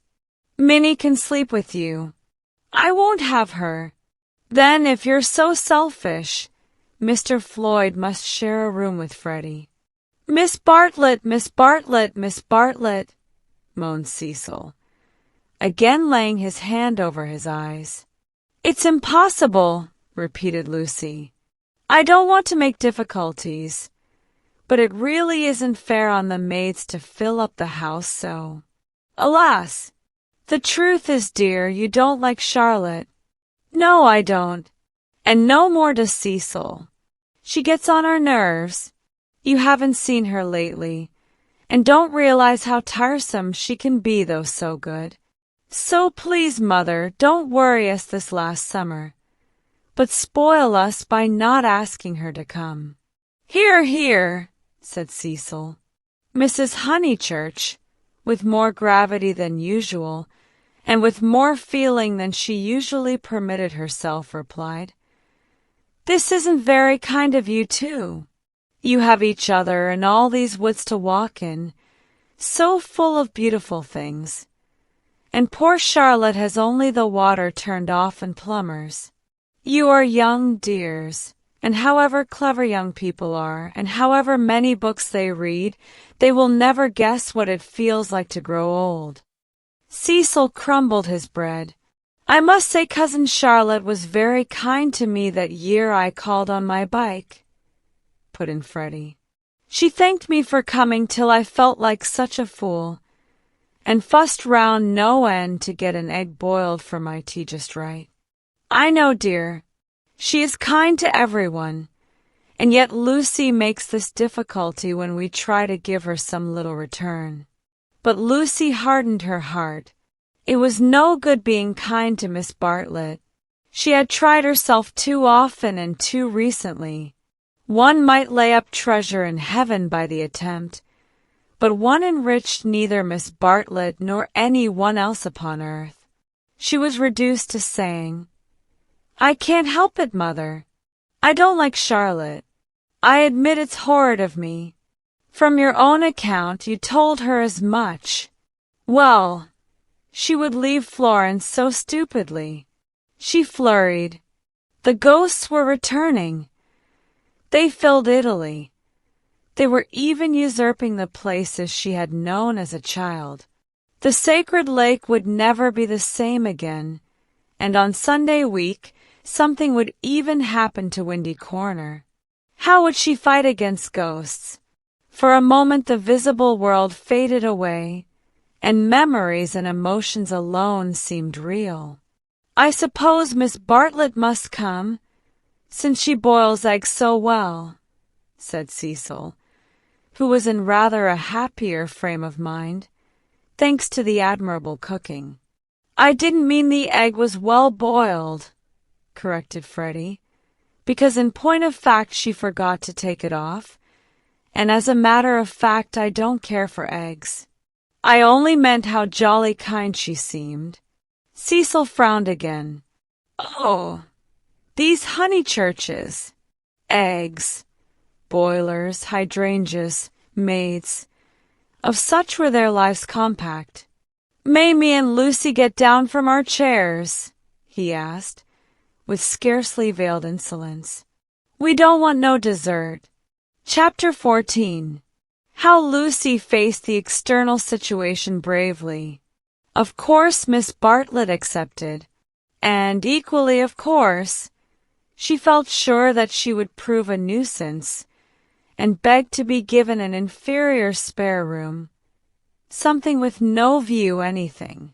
Her love to Lucy, and equally of course, George Emerson could come to tennis on the Sunday week. Lucy faced the situation bravely, though, like most of us, she only faced the situation that encompassed her. She never gazed inwards. If at times strange images rose from the depths, she put them down to nerves. When Cecil brought the Emersons to Summer Street, it had upset her nerves. Charlotte would burnish up past foolishness, and this might upset her nerves. She was nervous at night. When she talked to George, they met again almost immediately at the rectory. His voice moved her deeply, and she wished to remain near him. How dreadful if she really wished to remain near him. Of course, the wish was due to nerves, which love to play such perverse tricks upon us. Once she had suffered from things that came out of nothing and meant she didn't know what. Now Cecil had explained psychology to her one wet afternoon, and all the troubles of youth in an unknown world could be dismissed. It is obvious enough for the reader to conclude, she loves young Emerson. A reader in Lucy's place would not find it obvious. Life is easy to chronicle, but bewildering to practice, and we welcome nerves or any other shibboleth that will cloak our personal desire. She loved Cecil. George made her nervous. Will the reader explain to her that the phrases should have been reversed? But the external situation, she will face that bravely. The meeting at the rectory had passed off well enough. Standing between Mr. Beebe and Cecil, she had made a few tempered allusions to Italy, and George had replied. She was anxious to show that she was not shy, and was glad that he did not seem shy either. "A nice fellow," said Mr. Beebe afterwards. "He will work off his crudities in time. I rather mistrust young men who slip into life gracefully." Lucy said, "He seems in better spirits. He laughs more." "Yes," replied the clergyman, "he is waking up." That was all. But as the week wore on, more of her defenses fell, and she entertained an image that had physical beauty. In spite of the clearest directions, Miss Bartlett contrived to bungle her arrival. She was due at the southeastern station at Dorking, whither Mrs. Honeychurch drove to meet her. She arrived at the London and Brighton station, and had to hire a cab up. No one was at home except Freddie and his friend, who had to stop their tennis and to entertain her for a solid hour. Cecil and Lucy turned up at 4 o'clock, and these, with little Minnie Beebe, made a somewhat lugubrious sextet upon the upper lawn for tea. "I shall never forgive myself," said Miss Bartlett, who kept on rising from her seat, and had to be begged by the United Company to remain. "I have upset everything, bursting in on young people, but I insist on paying for my cab up. Grant that at any rate. Our visitors never do such dreadful things," said Lucy, while her brother, in whose memory the boiled egg had already grown unsubstantial, exclaimed in irritable tones, "Just what I've been trying to convince Cousin Charlotte of Lucy for the last half hour." "I do not feel myself an ordinary visitor," said Miss Bartlett, and looked at her frayed glove. "All right, if you'd really rather. 5 shillings, and I gave a bob to the driver." Miss Bartlett looked in her purse. Only sovereigns and pennies. Could anyone give her change? Freddie had half a quid and his friend had 4 half-crowns. Miss Bartlett accepted their moneys and then said, "But who am I to give the sovereign to?" "Let's leave it all till Mother comes back," suggested Lucy. "No, dear. Your mother may take quite a long drive now that she is not hampered with me. We all have our little foibles, and mine is the prompt settling of accounts." Here Freddie's friend, Mr. Floyd, made the one remark of his that need be quoted. He offered to toss Freddie for Miss Bartlett's quid. A solution seemed in sight, and even Cecil, who had been ostentatiously drinking his tea at the view, felt the eternal attraction of chance and turned round. But this did not do either. "Please, please, I know I am a sad spoil-sport, but it would make me wretched. I should practically be robbing the one who lost." "Freddie owes me 15 shillings, interposed Cecil. "So it will work out right if you give the pound to me." 15 shillings, said Miss Bartlett dubiously. "How is that, Mr. Vyse?" "Because, don't you see, Freddie paid your cab. Give me the pound, and we shall avoid this deplorable gambling." Miss Bartlett, who was poor at figures, became bewildered and rendered up the sovereign, amidst the suppressed gurgles of the other youths. For a moment Cecil was happy. He was playing at nonsense among his peers. Then he glanced at Lucy, in whose face petty anxieties had marred the smiles. In January he would rescue his Leonardo from this stupefying twaddle. "But I don't see that," exclaimed Minnie Beebe, who had narrowly watched the iniquitous transaction. "I don't see why Mr. Vyse is to have the quid." "Because of the 15 shillings and the 5, they said solemnly. 15 shillings and 5 shillings make £1, you see. But I don't see. They tried to stifle her with cake. No, thank you. I'm done. I don't see why. Freddie, don't poke me. Miss Honeychurch, your brother's hurting me. Ow! What about Mr. Floyd's 10 shillings? Ow! No, I don't see, and I never shall see why Miss What's-her-name shouldn't pay that bob for the driver." "I had forgotten the driver," said Miss Bartlett, reddening.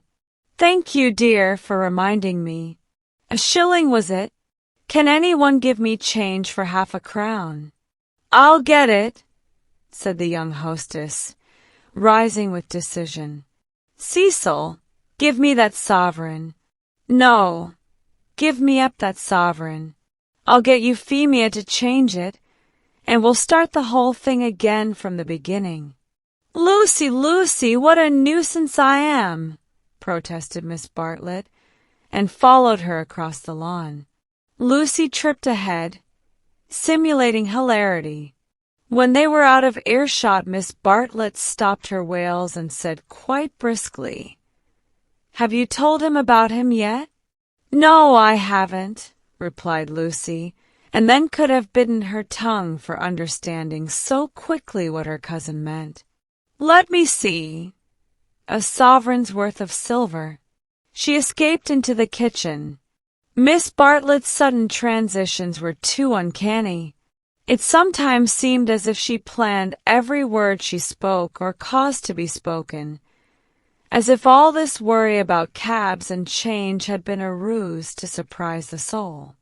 "No, I haven't told Cecil or anyone," she remarked when she returned. "I promised you I shouldn't. Here is your money, all shillings except 2 half-crowns. Would you count it? You can settle your debt nicely now."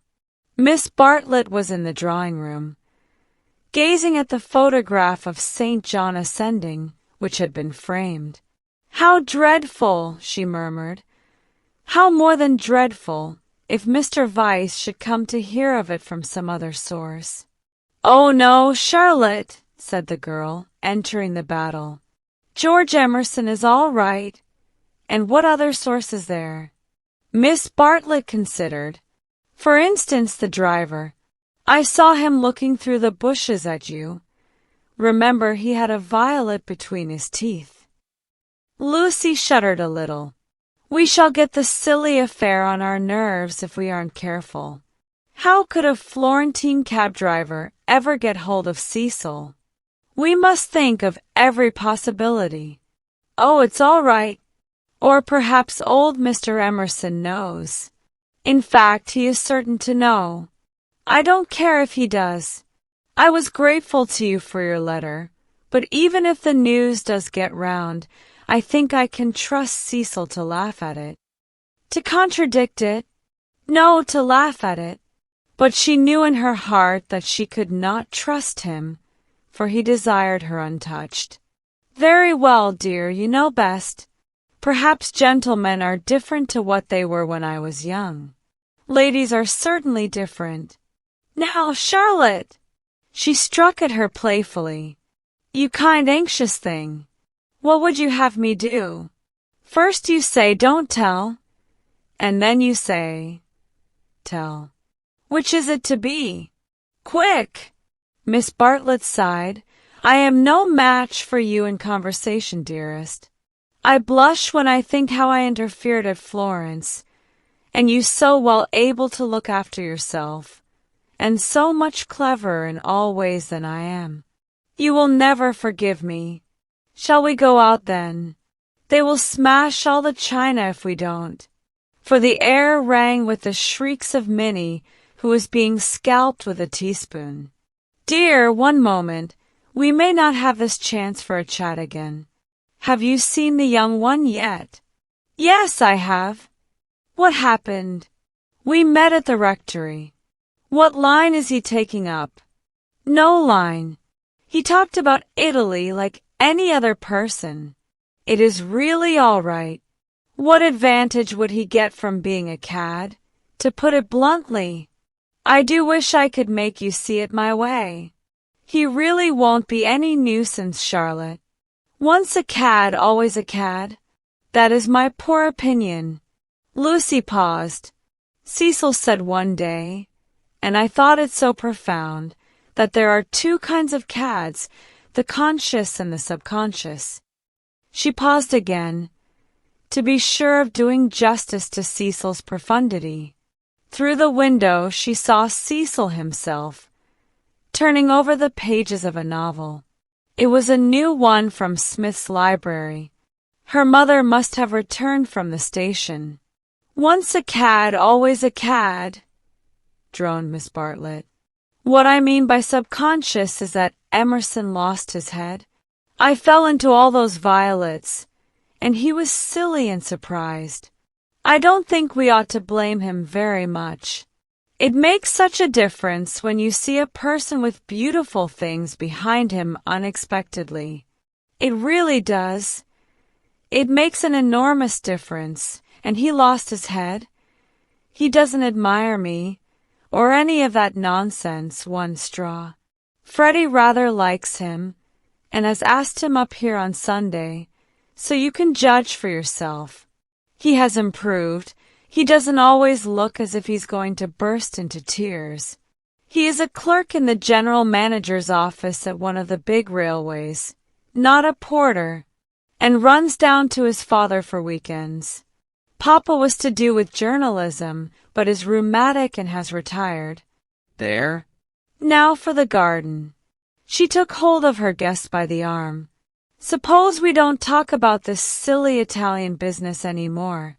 We want you to have a nice, restful visit at Windy Corner, with no worrying. Lucy thought this rather a good speech.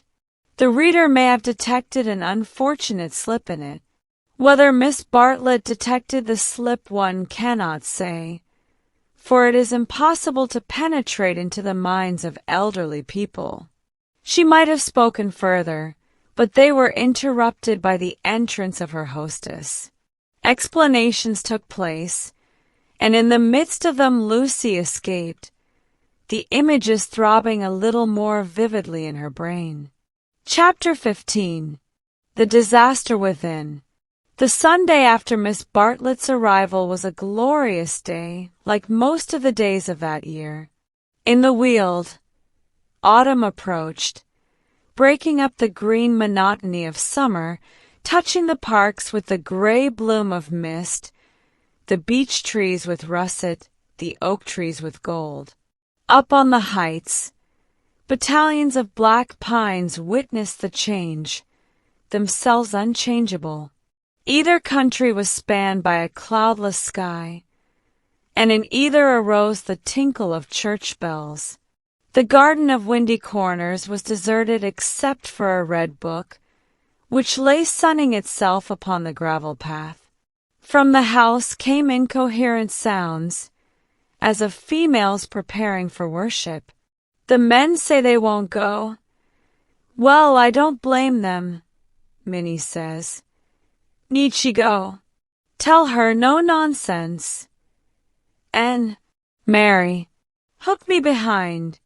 Dearest Lucia, may I trespass upon you for a pin? For Miss Bartlett had announced that she at all events was one for church. The sun rose higher on its journey, guided, not by Phaeton, but by Apollo competent, unswerving, divine.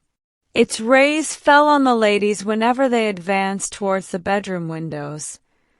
On Mr. Beebe down at Summer Street as he smiled over a letter from Miss Catherine Allen. On George Emerson cleaning his father's boots. And lastly, to complete the catalogue of memorable things, on the red book mentioned previously. The ladies move, Mr. Beebe moves, George moves, and movement may engender shadow. But this book lies motionless, to be caressed all the morning by the sun, and to raise its cover slightly, as though acknowledging the caress. Presently Lucy steps out of the drawing-room window. Her new cerise dress has been a failure, and makes her look tawdry and wan. At her throat is a garnet brooch, on her finger a ring set with rubies, an engagement ring. Her eyes are bent to the Weald. She frowns a little, not in anger, but as a brave child frowns when he is trying not to cry. In all that expanse no human eye is looking at her, and she may frown unrebuked and measure the spaces that yet survive between Apollo and the western hills. Lucy! Lucy! What's that book? Who's been taking a book out of the shelf and leaving it about to spoil? It's only the library book that Cecil's been reading. But pick it up, and don't stand idling there like a flamingo. Lucy picked up the book and glanced at the title listlessly, under a loggia. She no longer read novels herself, devoting all her spare time to solid literature in the hope of catching Cecil up. It was dreadful how little she knew, and even when she thought she knew a thing, like the Italian painters, she found she had forgotten it. Only this morning she had confused Francesco Francia with Piero della Francesca, and Cecil had said, "What? You aren't forgetting your Italy already?" And this too had lent anxiety to her eyes when she saluted the dear view and the dear garden in the foreground, and above them, scarcely conceivable elsewhere, the dear sun. "Lucy, have you a sixpence for Minnie and a shilling for yourself?" She hastened in to her mother, who was rapidly working herself into a Sunday fluster. "It's a special collection. I forget what for. I do beg, no vulgar clinking in the plate with halfpennies. See that Minnie has a nice, bright sixpence. Where is the child? Minnie, that book's all warped. Gracious, how plain you look. Put it under the atlas to press. Minnie! Oh, Mrs. Honeychurch!" from the upper regions. "Minnie, don't be late. Here comes the horse." It was always the horse, never the carriage. "Where's Charlotte? Run up and hurry her. Why is she so long? She had nothing to do. She never brings anything but blouses. Poor Charlotte! How I do detest blouses. Minnie, paganism is infectious, more infectious than diphtheria or piety, and the rector's niece was taken to church protesting. As usual, she didn't see why. Why shouldn't she sit in the sun with the young men? The young men, who had now appeared, mocked her with ungenerous words. Mrs. Honeychurch defended orthodoxy, and in the midst of the confusion Miss Bartlett, dressed in the very height of the fashion, came strolling down the stairs.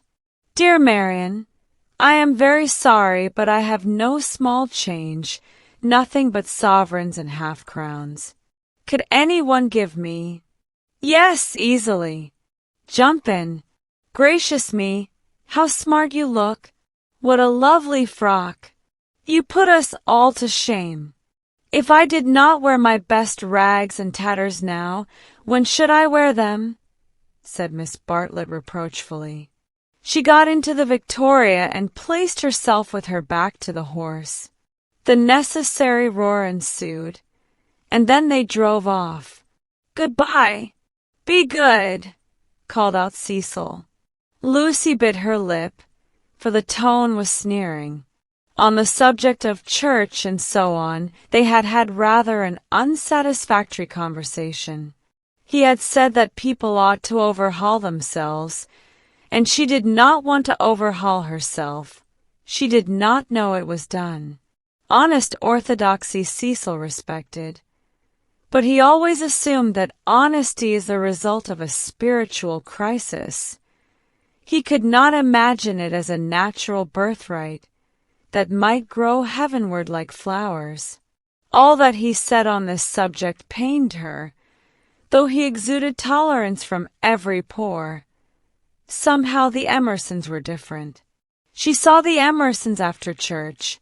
There was a line of carriages down the road, and the Honeychurch vehicle happened to be opposite Sissy Villa. To save time, they walked over the green to it, and found father and son smoking in the garden. "Introduce me," said her mother. "Unless the young man considers that he knows me already." He probably did, but Lucy ignored the sacred lake and introduced them formally. Old Mr. Emerson claimed her with much warmth, and said how glad he was that she was going to be married. She said yes, she was glad too. And then, as Miss Bartlett and Minnie were lingering behind with Mr. Beebe, she turned the conversation to a less disturbing topic, and asked him how he liked his new house. "Very much," he replied, but there was a note of offense in his voice. She had never known him offended before. He added, "We find, though, that the Miss Allens were coming, and that we have turned them out. Women mind such a thing. I am very much upset about it. I believe that there was some misunderstanding," said Mrs. Honeychurch uneasily.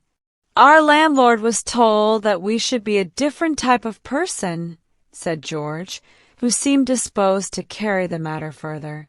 "He thought we should be artistic. He is disappointed, and I wonder whether we ought to write to the Miss Allens and offer to give it up. What do you think?" He appealed to Lucy. "Oh, stop now you have come," said Lucy lightly. She must avoid censuring Cecil, for it was on Cecil that the little episode turned, though his name was never mentioned. "So George says, he says that the Miss Allens must go to the wall. Yet it does seem so unkind." "There is only a certain amount of kindness in the world," said George, watching the sunlight flash on the panels of the passing carriages. "Yes," exclaimed Mrs. Honeychurch. "That's exactly what I say. Why all this twiddling and twaddling over two Miss Allens? There is a certain amount of kindness, just as there is a certain amount of light," he continued in measured tones. "We cast a shadow on something wherever we stand, and it is no good moving from place to place to save things, because the shadow always follows. Choose a place where you won't do harm. Yes, choose a place where you won't do very much harm, and stand in it for all you are worth, facing the sunshine. Oh, Mr. Emerson, I see you're clever. I see you're going to be clever. I hope you didn't go behaving like that to poor Freddie." George's eyes laughed, and Lucy suspected that he and her mother would get on rather well. "No, I didn't," he said. "He behaved that way to me. It is his philosophy, only he starts life with it, and I have tried the note of interrogation first." "What do you mean?" "No, never mind what you mean. Don't explain. He looks forward to seeing you this afternoon. Do you play tennis? Do you mind tennis on Sunday?" "George mind tennis on Sunday." George, after his education, distinguished between Sunday. "Very well. George doesn't mind tennis on Sunday." "No more do I." "That's settled. Mr. Emerson, if you could come with your son, we should be so pleased." He thanked her, but the walk sounded rather far. He could only potter about in these days. She turned to George. "And then he wants to give up his house to the Miss Allens." "I know," said George, and put his arm round his father's neck. The kindness that Mr. Beebe and Lucy had always known to exist in him came out suddenly, like sunlight touching a vast landscape. A touch of the morning sun? She remembered that in all his perversities he had never spoken against affection. Miss Bartlett approached. "You know our cousin, Miss Bartlett," said Mrs. Honeychurch pleasantly. "You met her with my daughter in Florence."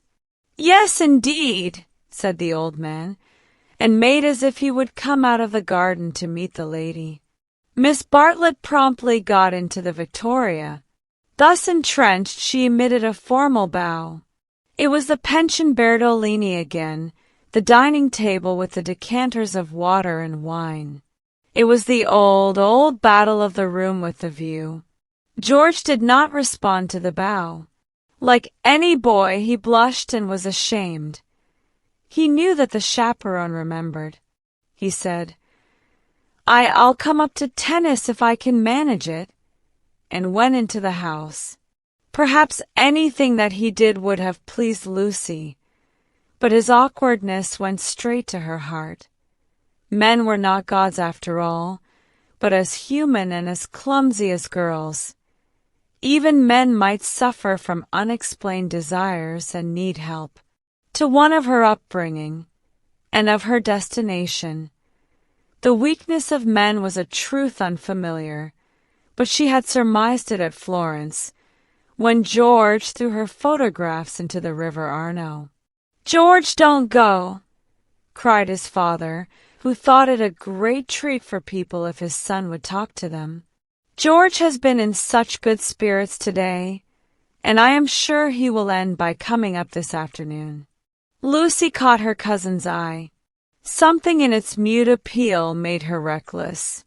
"Yes," she said, raising her voice, "I do hope he will." Then she went to the carriage and murmured, "The old man hasn't been told. I knew it was all right." Mrs. Honeychurch followed her, and they drove away. Satisfactory that Mr. Emerson had not been told of the Florence escapade. Yet Lucy's spirits should not have leapt up as if she had sighted the ramparts of heaven. Satisfactory. Yet surely she greeted it with disproportionate joy. All the way home the horse's hoofs sang a tune to her. "He has not told, he has not told." Her brain expanded the melody. "He has not told his father, to whom he tells all things." It was not an exploit. He did not laugh at me when I had gone. She raised her hand to her cheek. "He does not love me." No. How terrible if he did. But he has not told. He will not tell. She longed to shout the words. "It is all right. It's a secret between us two forever. Cecil will never hear." She was even glad that Miss Bartlett had made her promise secrecy. That last dark evening at Florence, when they had knelt packing in his room. The secret, big or little, was guarded. Only 3 English people knew of it in the world. Thus she interpreted her joy. She greeted Cecil with unusual radiance, because she felt so safe.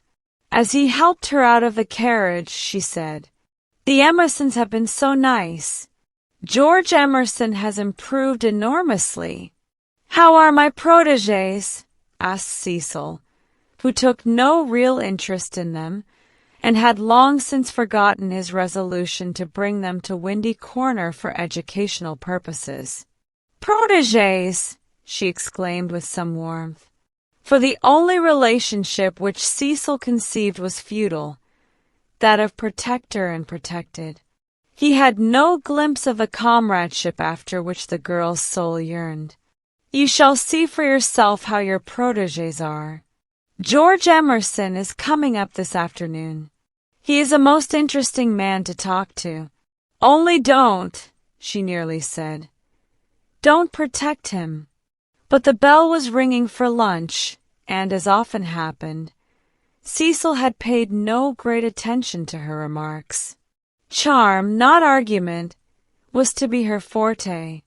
Lunch was a cheerful meal. Generally Lucy was depressed at meals. Someone had to be soothed. either Cecil or Miss Bartlett, or a being not visible to the mortal eye, a being who whispered to her soul, "It will not last, this cheerfulness. In January you must go to London to entertain the grandchildren of celebrated men." But today she felt she had received a guarantee. Her mother would always sit there, her brother here. The sun, though it had moved a little since the morning, would never be hidden behind the western hills. After luncheon they asked her to play.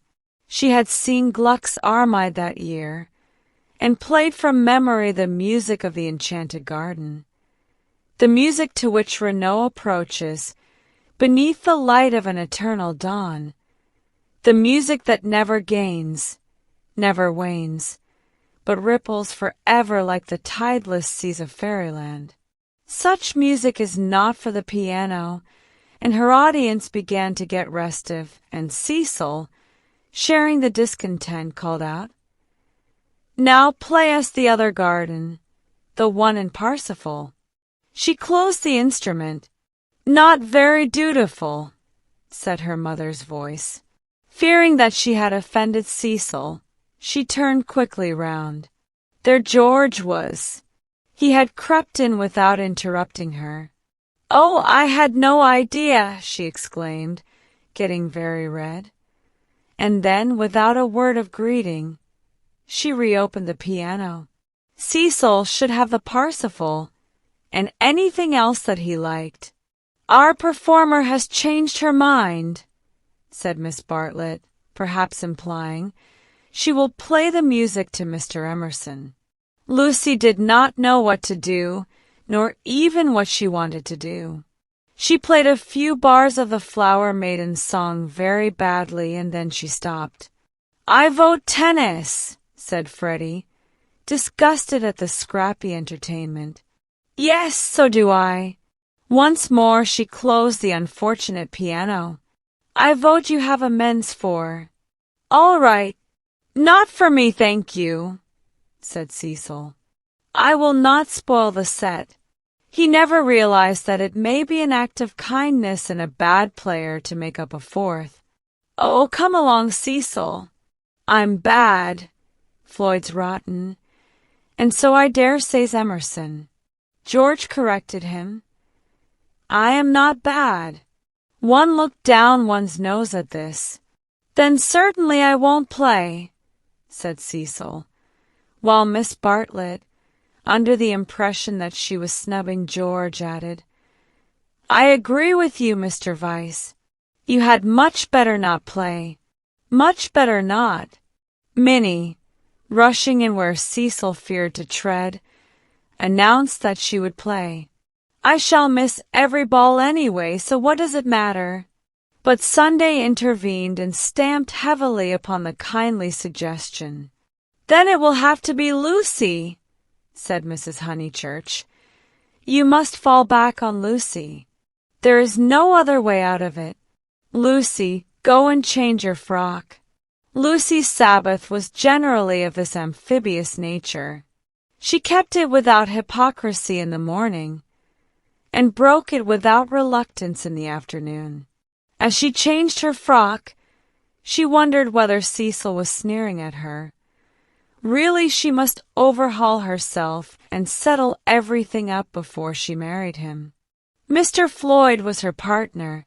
She liked music, but how much better tennis seemed.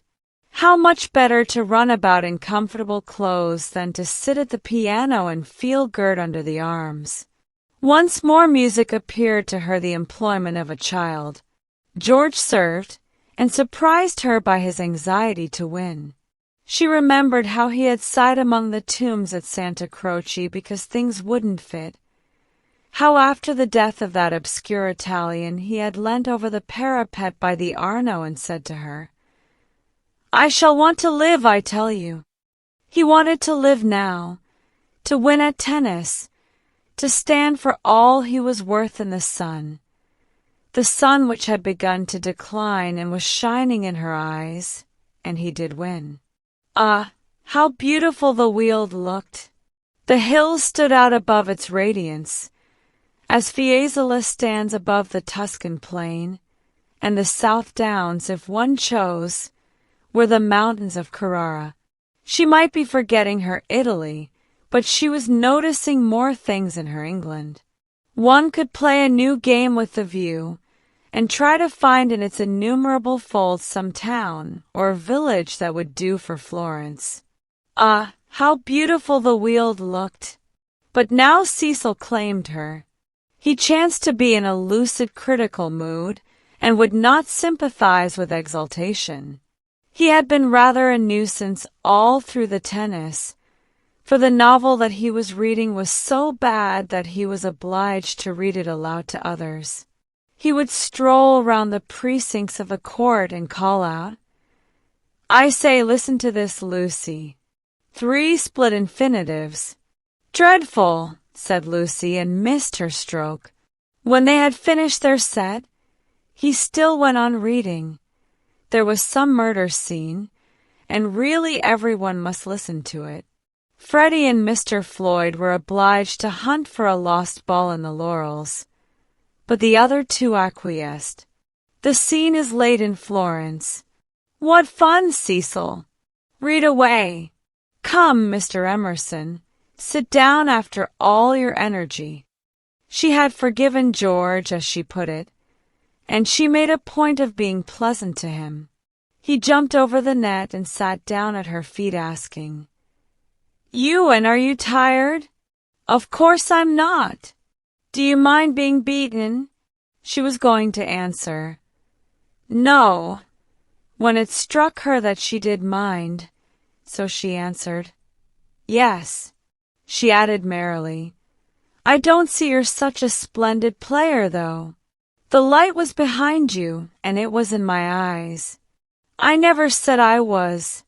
"Why, you did. You didn't attend. You said, 'Oh, don't go in for accuracy at this house.' We all exaggerate, and we get very angry with people who don't." "The scene is laid in Florence," repeated Cecil with an upward note. Lucy recollected herself. Sunset. Leonora was speeding. Lucy interrupted. "Leonora? Is Leonora the heroine? Who is the book by?" "Joseph Emery Prank." Sunset. Leonora speeding across the square. Pray the saints she might not arrive too late. Sunset. The sunset of Italy. Under Orcagna's loggia.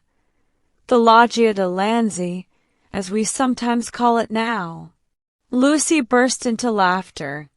"Joseph Emery Prank indeed. Why, it's Miss Lavish.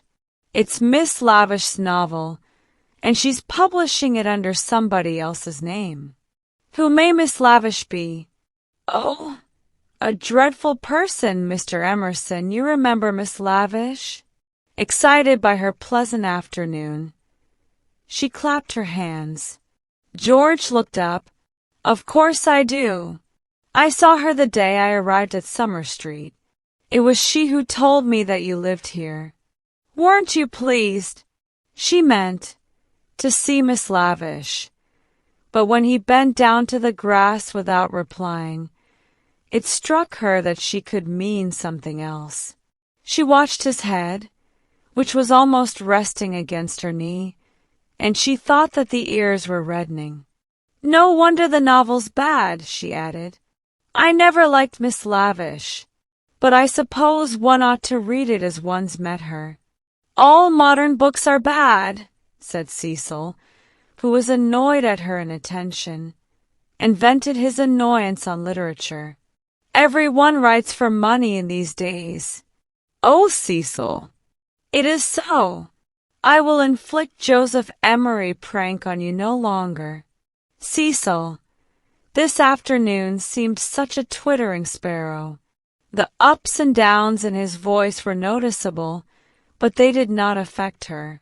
She had dwelt amongst melody and movement, and her nerves refused to answer to the clang of his. Leaving him to be annoyed, she gazed at the black head again. She did not want to stroke it, but she saw herself wanting to stroke it, The sensation was curious. "How do you like this view of ours, Mr. Emerson?" "I never notice much difference in views." "What do you mean?" "Because they're all alike. Because all that matters in them is distance and air." "Hum," said Cecil, uncertain whether the remark was striking or not.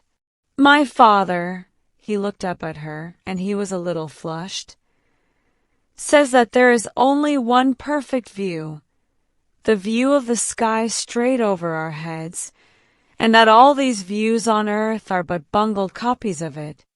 "I expect your father has been reading Dante," said Cecil, fingering the novel, which alone permitted him to lead the conversation. "He told us another day that views are really crowds, crowds of trees and houses and hills, and are bound to resemble each other like human crowds, and that the power they have over us is sometimes supernatural for the same reason." Lucy's lips parted. For a crowd is more than the people who make it up. Something gets added to it. No one knows how, just as something has got added to those hills. He pointed with his racket to the South Downs. "What a splendid idea," she murmured. "I shall enjoy hearing your father talk again. I'm so sorry he's not so well." "No, he isn't well.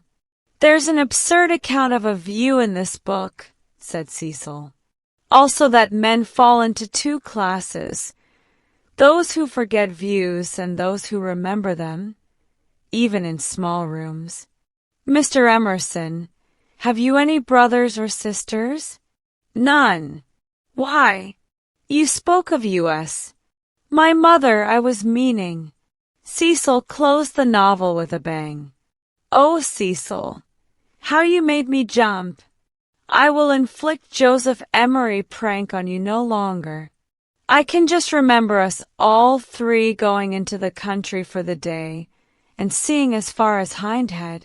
It is the first thing that I remember." Cecil got up. The man was ill-bred. He hadn't put on his coat after tennis, he didn't do. He would have strolled away if Lucy had not stopped him. "Cecil, do read the thing about the view." "Not while Mr. Emerson is here to entertain us." "No, read away. I think nothing's funnier than to hear silly things read out loud. If Mr. Emerson thinks us frivolous, he can go." This struck Cecil as subtle, and pleased him. It put their visitor in the position of a prig. Somewhat mollified, he sat down again. "Mr. Emerson, go and find tennis balls." She opened the book. Cecil must have his reading and anything else that he liked. But her attention wandered to George's mother, who, according to Mr. Eager, had been murdered in the sight of God, and, according to her son, had seen as far as Hindhead. "Am I really to go?" asked George. "No, of course not really," she answered. "Chapter 2, said Cecil, yawning. "Find me Chapter 2 if it isn't bothering you." Chapter 2 was found, and she glanced at its opening sentences. She thought she had gone mad. "Here, hand me the book," she heard her voice saying. "It isn't worth reading. It's too silly to read. I never saw such rubbish. It oughtn't to be allowed to be printed." He took the book from her. "Leonora," he read, sat pensive and alone. Before her lay the rich champaign of Tuscany, dotted over with many a smiling village. The season was spring. Miss Lavish knew, somehow, and had printed the past in draggled prose, for Cecil to read and for George to hear. "A golden haze," he read. Afar off the towers of Florence, while the bank on which she sat was carpeted with violets. All unobserved, Antonio stole up behind her. Lest Cecil should see her face, she turned to George and saw his face. He read. There came from his lips no wordy protestation such as formal lovers use. No eloquence was his, Nor did he suffer from the lack of it. He simply enfolded her in his manly arms. "This isn't the passage I wanted," he informed them. "There is another much funnier further on." He turned over the leaves. "Should we go into tea?" said Lucy, whose voice remained steady. She led the way up the garden, Cecil following her, George last. She thought a disaster was averted, but when they entered the shrubbery it came. The book, as if it had not worked mischief enough, had been forgotten, and Cecil must go back for it. And George, who loved passionately, must blunder against her in the narrow path. "No!" she gasped, and for the second time was kissed by him. As if no more was possible, he slipped back. Cecil rejoined her. They reached the upper lawn alone.